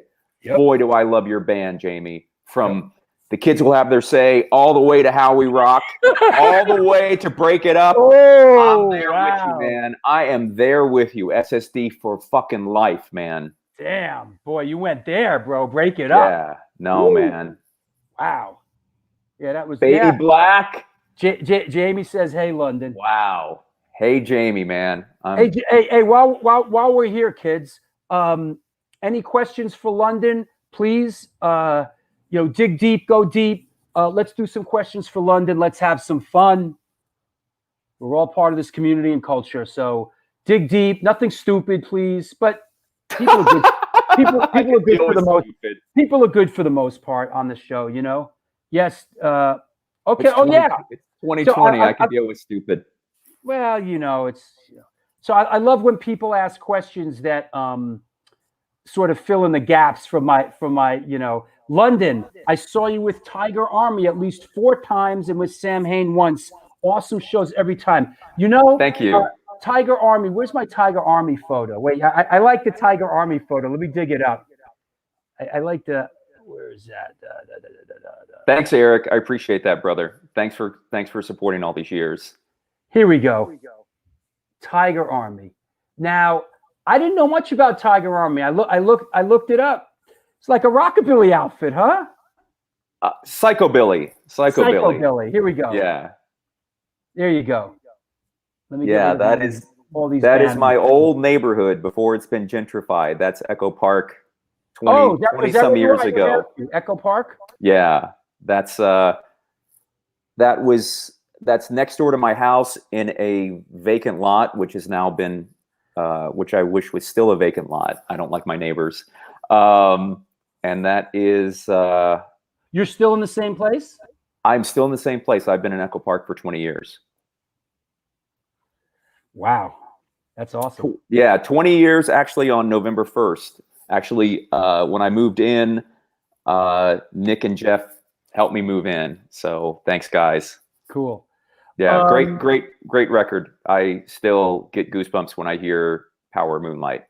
Very stoked on that record. People love Tiger Army. There you go. Great. Saw Tiger Army twice. Who knew?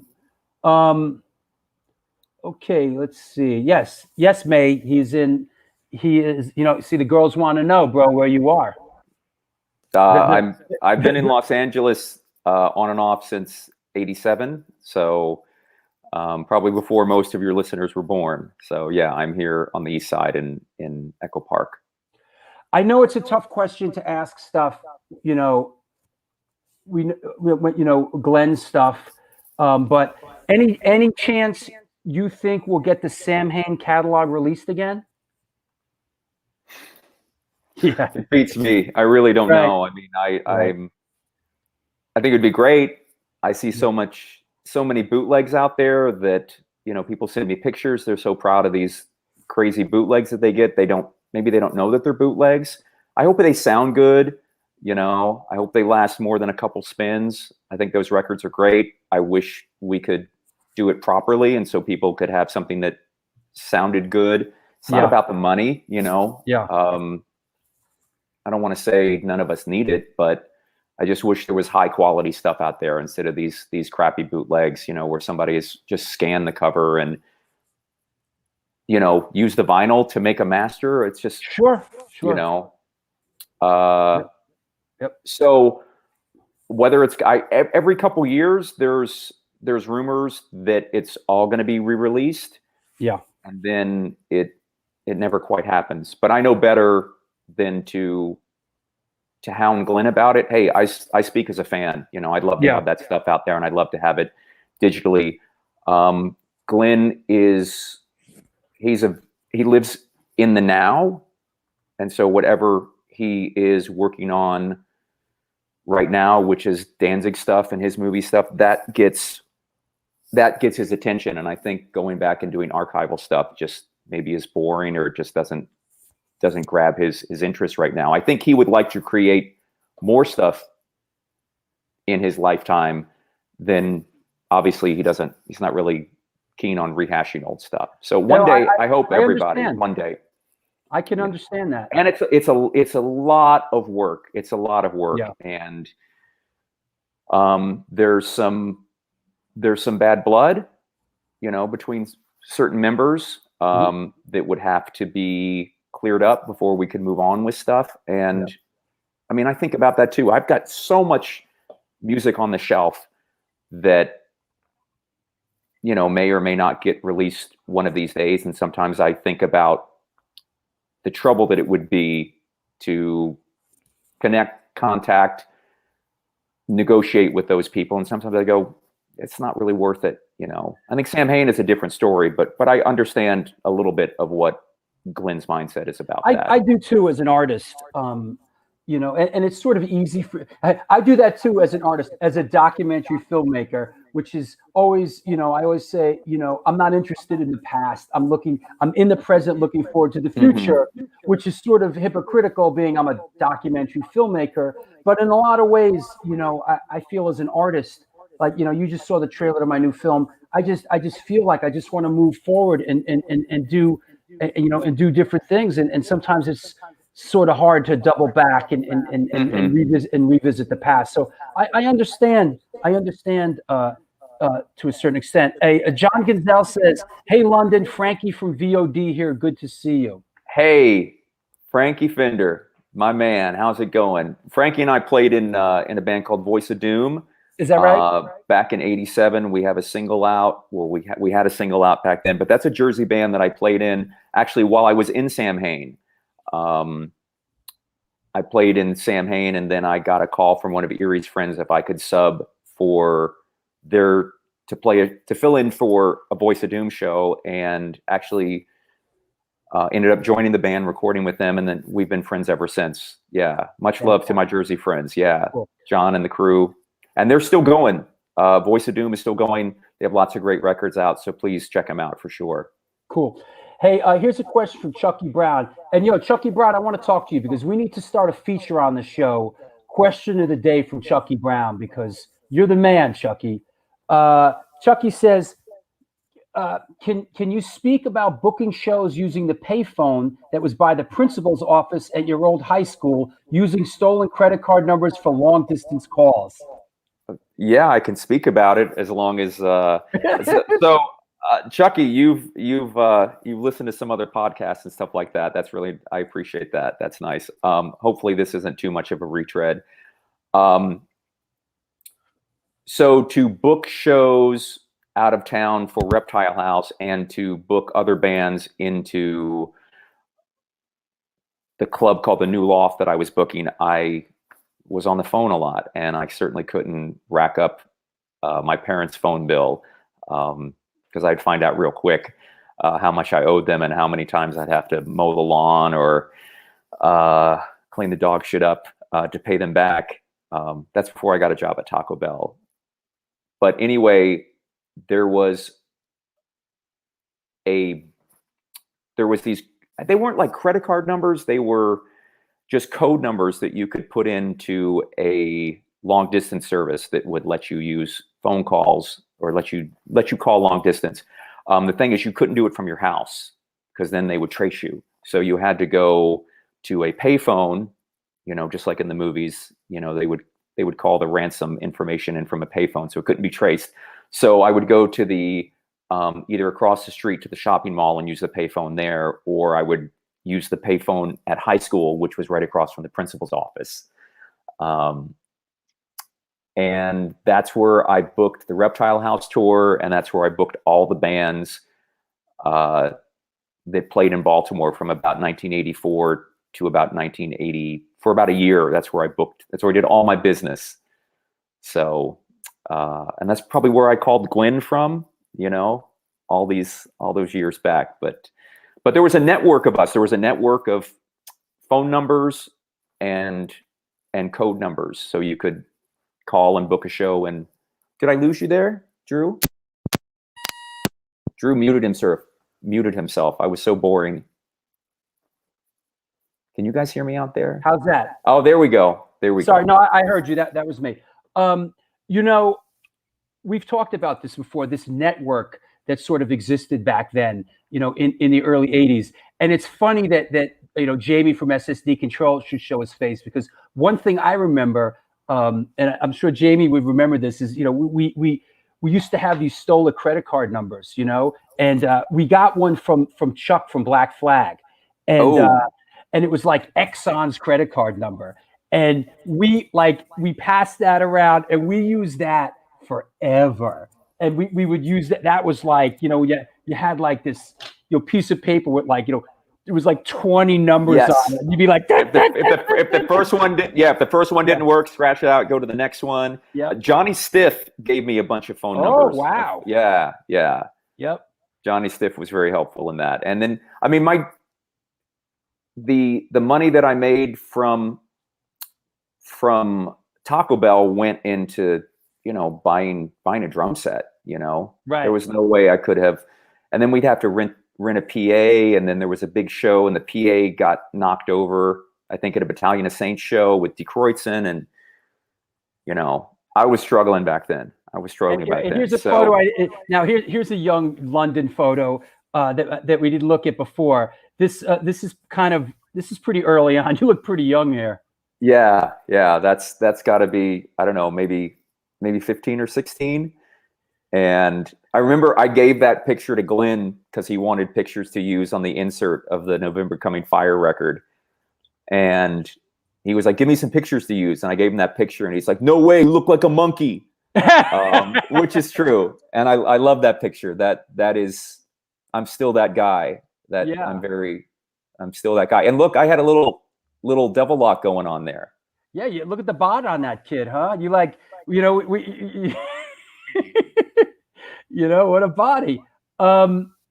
Let's see. And that drum set, those were not all black drums. That is like some spray paint and some Sharpies to try to look professional. Boy, did I spend some time to try to have a nice looking drum set. That's probably from 4 different drum kits.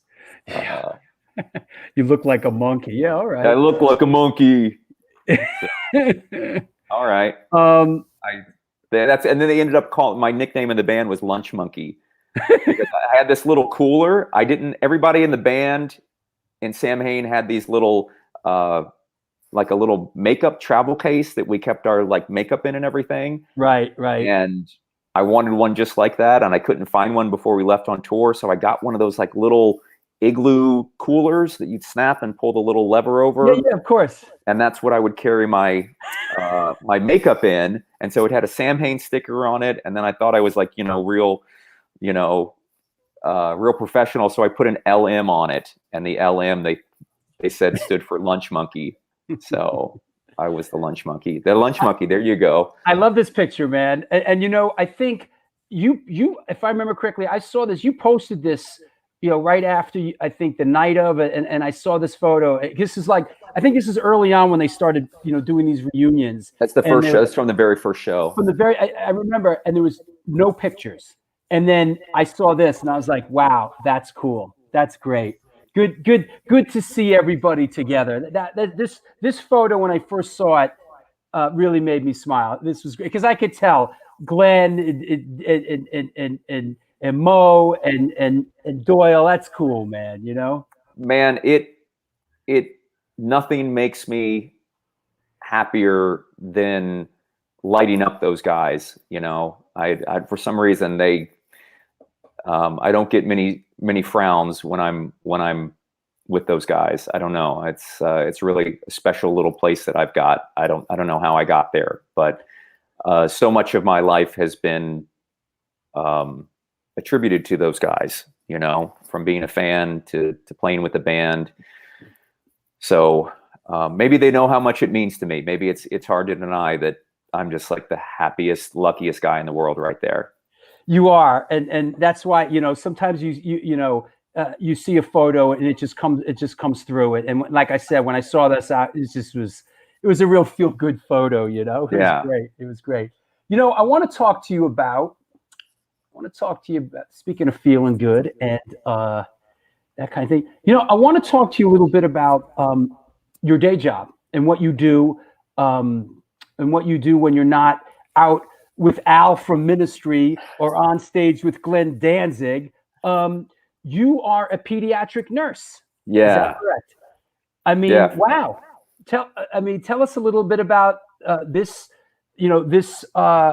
career move and how long you've been doing it. And first off, you blew me away with this one. Well, I don't speak about it much. I think it's I like to kind of keep those things separated because I don't know. It's I've never spoken about it. I'll be honest with you. I really don't speak about it much. But since I've been, I don't know, on the front line, you know, with the whole COVID thing, maybe it's time to come out with that and say, please wear a mask. Please be safe. I've been up since 5:30 this morning swabbing people at our COVID clinic. The gear I had, that's an older picture. The gear I had on today was even more extreme than that. And so I've been nursing for 25 years. It is possible to have a side job that gives me the freedom to play the kind of music that I want to play and to play with I'm sorry, I'm kind of tongue tied right now.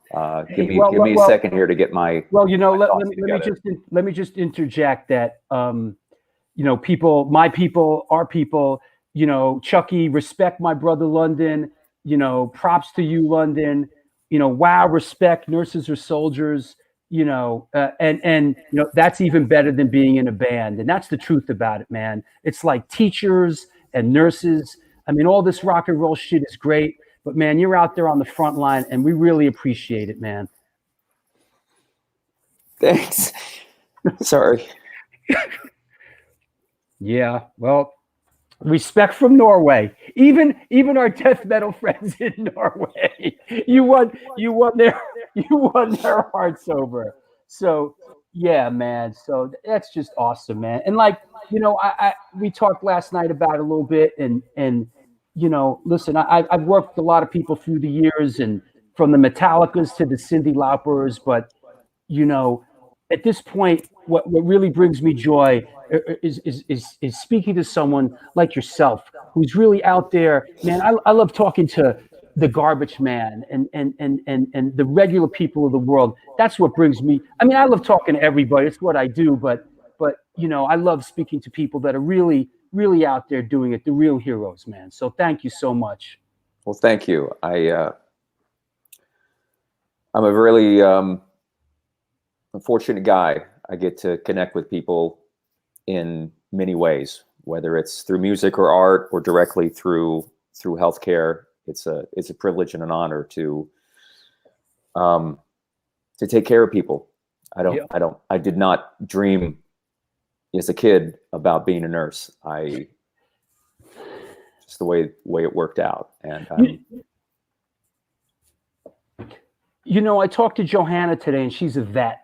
And I mentioned to her that, you know, what you do. And she lent me some really interesting perspective that, you know, working with young people,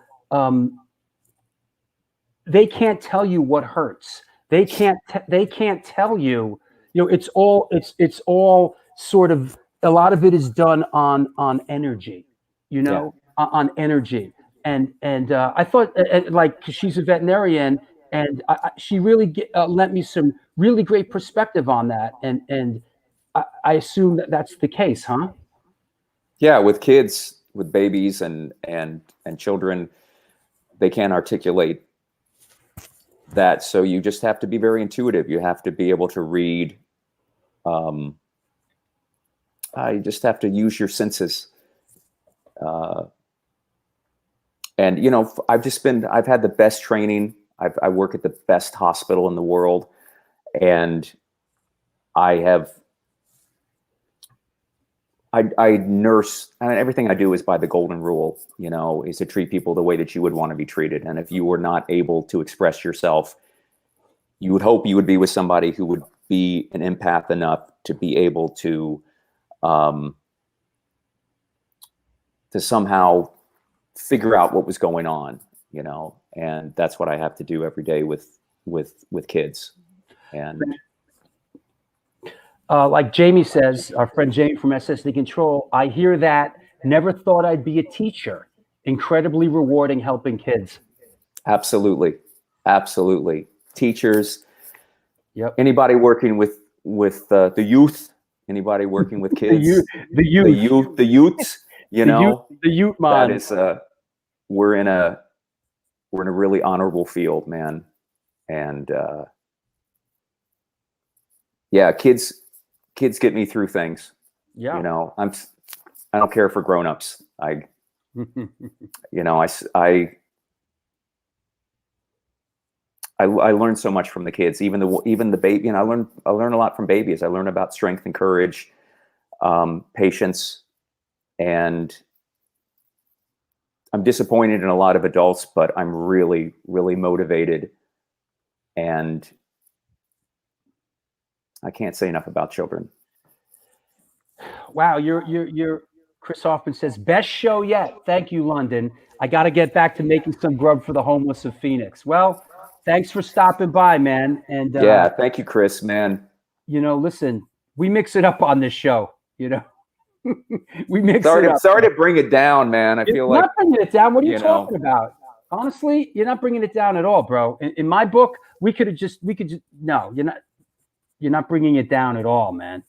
You know, so that said, you know, speaking of the Utes, I'll throw here's a curveball. Speaking of the Utes, you played with our old friend Todd Youth in Son of Sam, right? Yeah, and Samhain. He was in. Oh, that's he was right. in the Of course. '99 version of Samhain as well.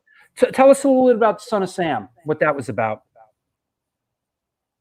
Well, after we did the '99 tour with Samhain and Danzig, AFI had done a part of the tour with us, and when we got home, everybody was kind of looking around for stuff to do.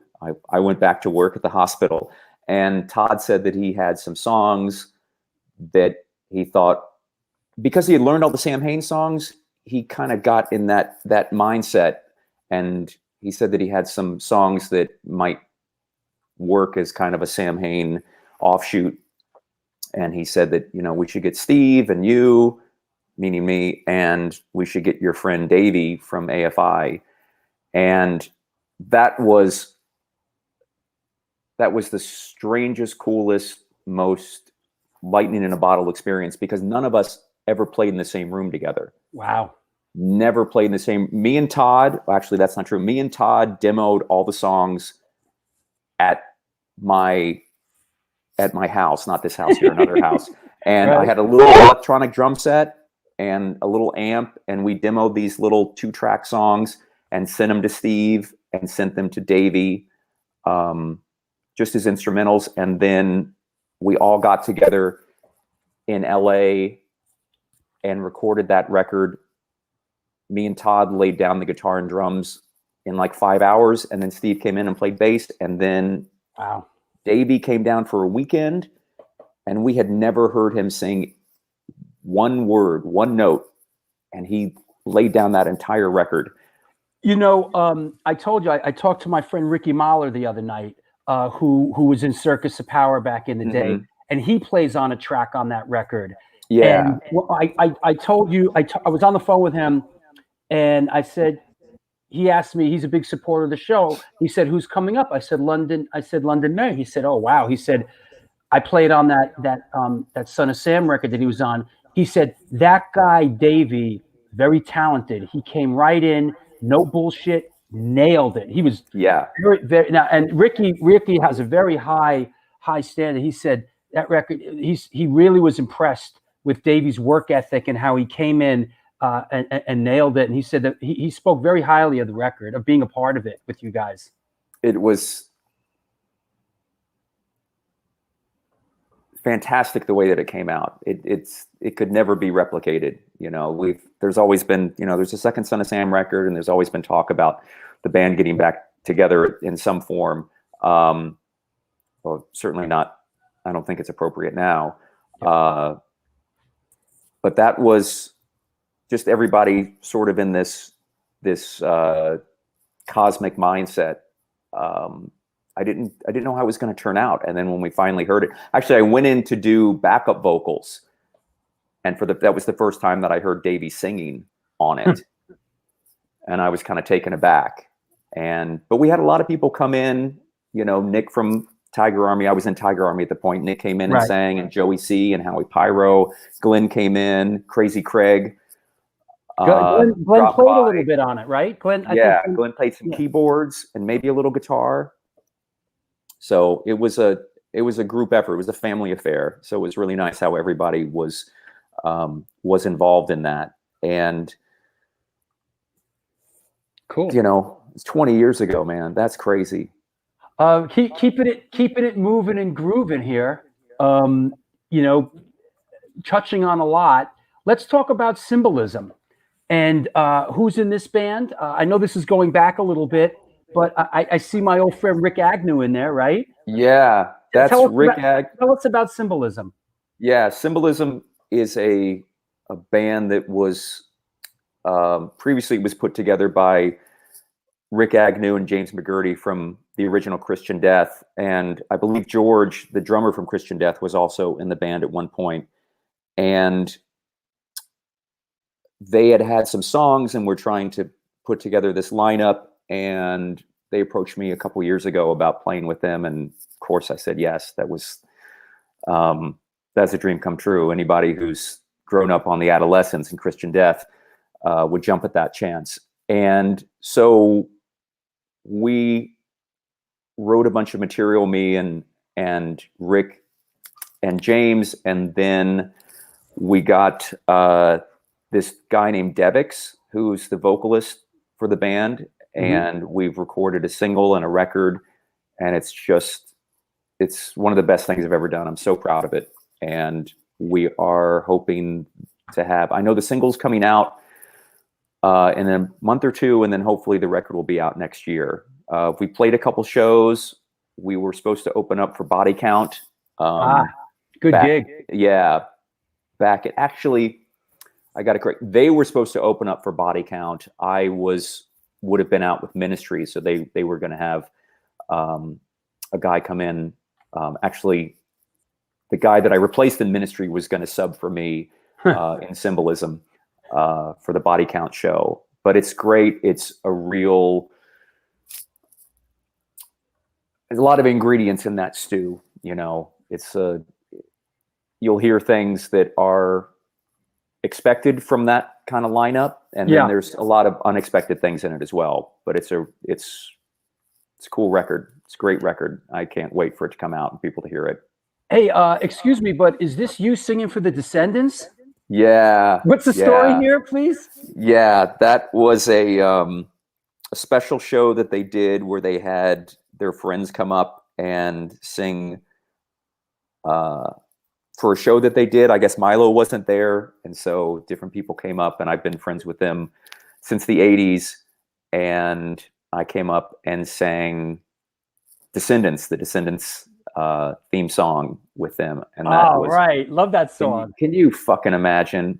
That is awesome. Felt like Henry Rollins getting up and singing with Black Flag, or just another moment in this really insane, lucky life that I've had. You know, to be able to be friends with people and to, you know, have a modicum of talent that I can just turn it on, blow it out. You're a well-grounded individual, my friend. You have a good perspective. This has come up a couple times. Is London working on something with Lowell from The Cure? Man, I wish. Yeah, where's that coming from? I'm not sure what's the status of that. Me and Lowell were working on a radio show. Oh, yeah, that's cool. We were doing a goth podcast, and we did some music for it. We did the theme song for it, so we actually recorded together, and it was like two drummers making music. Lowell is a insanely talented, nice guy, and obviously The Cure is one of the greatest bands in history. And for sure, man, people are bringing up stuff that is just making me kind of reflect on, you know, all the crazy people in my life and the opportunities that I've had. So, yeah, I'm not sure what the status of that is. It's kind of like one of the million bands that I've played with. That they're on, they're off, they're on, they're on. They're on, And- they're off, they're on, they're off, they're on, they're off. But I do know, you know, I'm going to work in the hospital, and that is that, and I assume that is sort of the stability in your life for the past 20 years. Yeah, and it's given me a foundation where I can pick projects, whether they're commercial or not, whether they're going to make any money, whether if they satisfy something in me, then I don't have to worry about whether a record's going to sell or people going to come to the show. I mean, I love all this. I appreciate everybody jumping in with some of the bigger stuff, but I've also done lots of weird little bands that have meant a lot to me that, you know, that don't register with people, and that's cool too. But those are the things that I follow as well. Certainly the big ticket items are awesome, but whether it's, you know, whether it's ministry or me going and living in Australia and making records with the Foul and the Fragrant, you know, they're opposites, but I love them both dearly. They all mean the same to me, but because of my job, I'm able to do stuff whether it financially makes sense or not, because I know that eventually the band will have some time off. The band, you know, nothing. And, you know, no band is ever full-time enough to really keep me away from the hospital that long. You know, and the hospital is very flexible with giving me, you know, a schedule that works around. I mean, there are probably people listening from the hospital today, and I hope I've, you know, made you proud. You know, we've talked about this many times on the show, is that for artists like you and I and a lot of other people, when we were younger and we were trying to do music full time, there was a lot of pressure and stress on it, and it was incredibly difficult.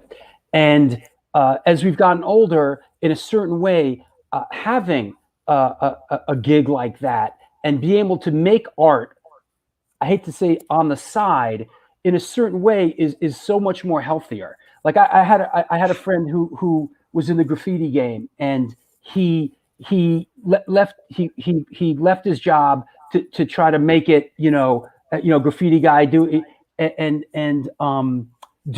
canvases and stuff. And I could see the change that happened to him.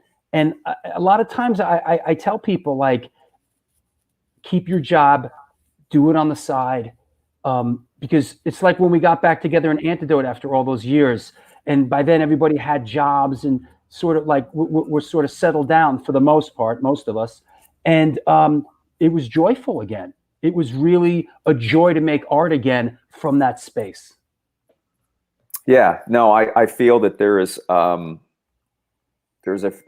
shit. I'm sorry. My phone keeps going off. I hope that's not distracting. I thought I shut that off. No, I don't hear it. We don't hear it. Anyway, okay, great.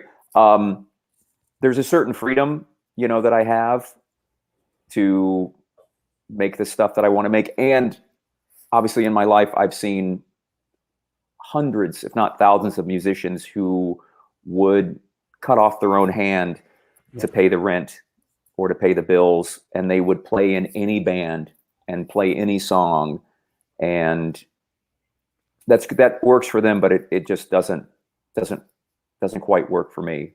Yeah. I would rather be part of the projects that do something for my heart and for my soul, but I don't have to pay the bills with it. And so everything that I do, a lot of the work that I do music wise, I give the money to charity, you know, and I'm not fucking rich, but a lot of the proceeds from my merch site and from the Devolution record went straight to Best Friends Animal Society. Wow. So I don't know. I'm okay. I don't, punk rock has never paid the bills, and I don't want it to pay the bills because I don't want it to ever get polluted with having to worry about money. You're a special individual, my friend. Is that a Bosch painting in the background? That is a Bosch painting. It needs to be hung up. Yeah, but it's actually just sitting there on a corner. That's one of my favorite pieces. Yeah, it's beautiful. There's so much. Every time I fucking look at that, I go, is that new? Did I see that little character there? You know, I guess it's kind of like life. Your perspective can change every day, and you'll see something that you didn't see before. Fantastic. Hey, let me bring my guys back on and let's wrestle this thing to the ground. Let's see, Rap Bones, Steven, how you guys doing? Yo, What's up? Steven, where are you, man? I'm on the train heading eastbound. Steven Not too bad at all. Steven works for the railroad, so you got anything for London, you know what? Steven? I do. In fact, I really appreciated that last kind of tangent you on. Is that, I've been singing in a band for a lot of years, and I've been on the railroad for a lot of years, and I love the fact that I have a job that's a foundation, that's a union job that allows me to, we could play at will and create at will and not have any, not have any drive to kind of, conform artistically to anything. Just play what inspires you and what brings you the most happiness. And I totally get that, and I totally feel that same way. And it's like music for music's sake, and I think that that's amazing, and I think that's why you still love it after all the years that you do it. And not to mention it's good to have a health insurance and things like that. And as we've seen with some of the guys, some of the hardcore guys over the years that ran into hard times and medical conditions, and they just, especially in this day and age, man. Yeah. It's amen to having a good job. Cool. Thank you, Steven. Thank you, Steven. And just been loving your story, and just, like half the things I was like, he was in that? Like, and we're only scratching the surface. Right. But, I mean, and that's the, what, now I have any good Dagnasty memory that you'd like to share? Let's see.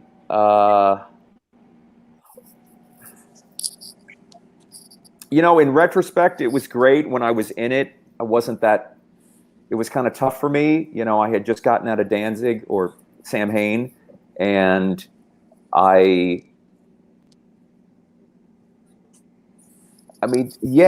a couple songs there that I just think are the fucking Godfather. You can't beat that song. What a great song. There's a couple songs on the Wig Out record that I think that I just always loved playing. Getting to tour again, getting to play with The Exploited, getting to play with 7 Seconds, getting back out on the road, getting to play with a member of the Descendants and Minor Threat. Once again, just my paths just kind of intersect with people that I grew up on as a hero. Who was singing for the Descendants when you were playing? Doug Carrion was playing in Dagnasty. He was from I'm sorry. For Dagnasty, who was singing for Dagnasty? Peter Kortner was the singer for.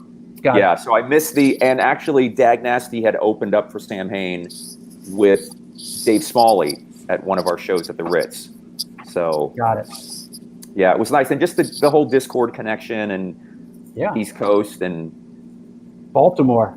Yeah, and through that, let me tell you, Steven, through that is how I connected with a guy in Los Angeles who I ended up moving out to Los Angeles to join his band, which was called Lunchbox, with Ron Emery from TSOL. Somebody asked about that before. Yeah. Chucky asked about that, and I sort of passed over it, but yeah, okay, good. Yeah. So TSOL, Minor Threat, the Misfits. I mean, wow. It blows my mind to kind of go back and connect the dots with all that stuff. Cool. But hey, Rap Bones, do you have anything for London? Yeah, I just want to say it was really great hearing you speak, London.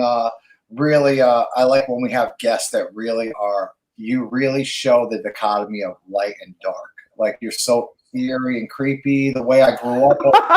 Hey, no, get me serious for a minute. Right. When we grew up in that time, everyone called us Frankenstein. We had the big black boots. We had our mohawks. We wore makeup still. Maybe from the heavy metal days, it all leached over into that. But I just remember it's nice to hear someone speak about it. And then you're such a positive guy, too, which is the same motive of don't judge a book by its cover. Like punk rockers, we might have looked some way, but we would have helped out a little old lady across the street. We were nice kids, too. We might have done some crazy shit.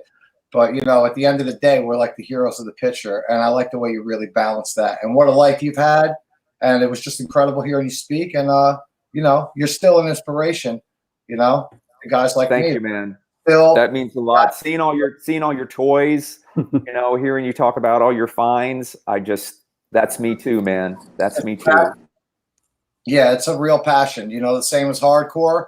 I've generated all that energy from that, how I felt about bands, music, and going out and getting crazy, to something that can really benefit me in life. So it's cool, man.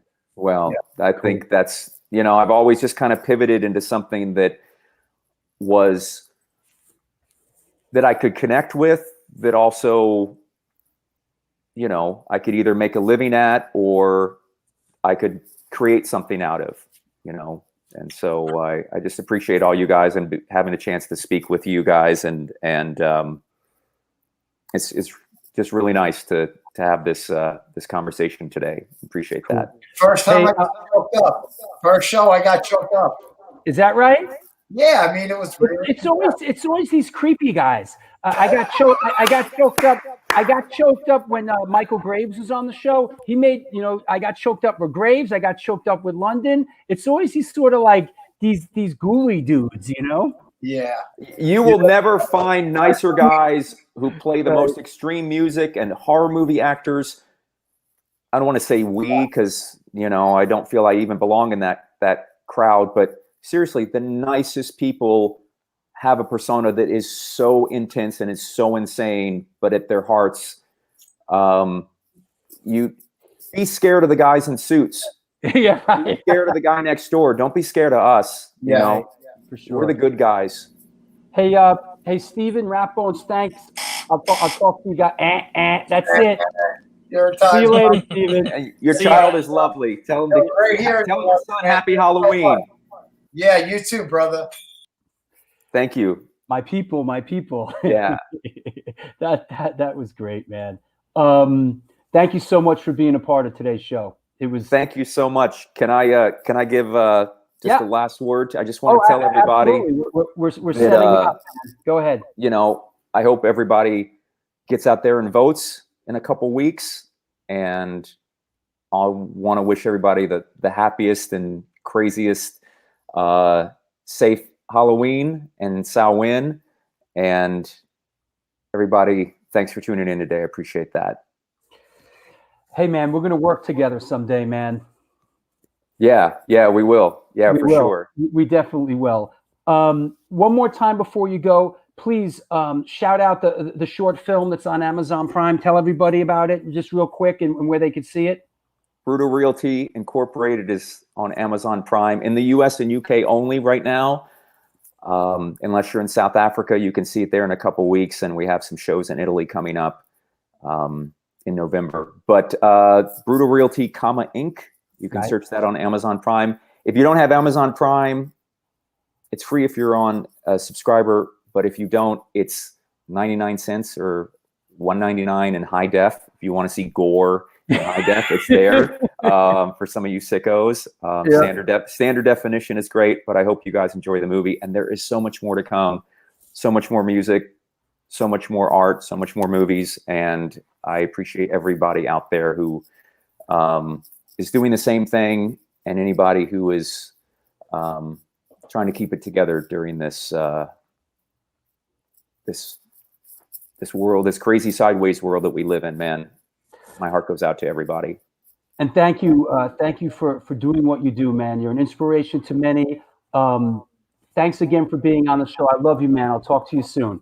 Thank you much, Drew. Goodbye, everybody. Thank you. Well, there you go, huh? Wow, London May. I knew it was going to be a great show. I just know it. That was awesome, man. That was just awesome. What can I say? Everybody out there, here's a reminder that I didn't put out there. Speaking of Amazon Prime, if you have Amazon Prime, I have 4 films that are on Amazon Prime right now. Not 1, not 2, not 3, but 4 of my films are on Amazon Prime. Actually, one of them isn't on Prime, but they're on Amazon. Who the fuck is that guy? The Fabulous Journey of Michael Alago on Amazon Prime. The New York Hardcore Chronicles film on Amazon Prime. All XXX All Ages XXX, the Boston Hardcore film, on Amazon Prime. The New York Hardcore Chronicles film 1.5, it is on Amazon. I think it'll cost you a couple of bucks to watch it. So you watched them all. Well, geez, thanks. Wow. Thank you so much, Gina. These films mean a lot to me. So thank you. Thank you so much. Also, I want to just got to shout out Paul, this super posting. We're getting rolling on this. Thank you, Paul, for your generous contribution. You know, we're going to start to figure this thing out as we go. But thank you for being a part of it. Yeah, man, All Ages is on Prime. Where the hell you been? We've been living in a cave? Come on. What do you think I'm doing here? What do you think I'm doing here? Also got a shout out on the way out the door here. Where is the merch? We got the next merch model here. Hold on. Let me put up the merch link, Lancelot link. Let me put up the merch link real quick. Hold on. Here we go. New York Hardcore Chronicles live merch. There you go. There it is in the chat room. That's the link. Got to put up our next New York Hardcore Chronicles live model. Here we go. Merch model. It is Uncle Richie. Uncle Richie, Arnie Stone's brother, representing the New York Hardcore Chronicles live, the black on black sweatshirt. Come on now. Look how hard Uncle Richie looks. Bro, Uncle Richie's in his 80s and you wouldn't want to mess with him. He's trying to crack a smile there. But that's Arnie Stone's brother, Uncle Richie. And he's rocking the New York Hardcore Chronicles live.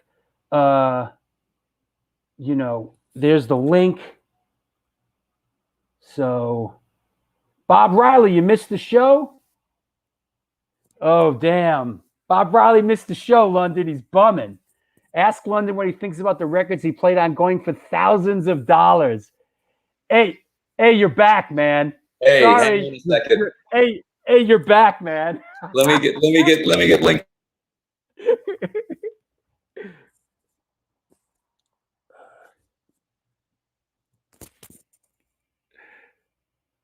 You're muted.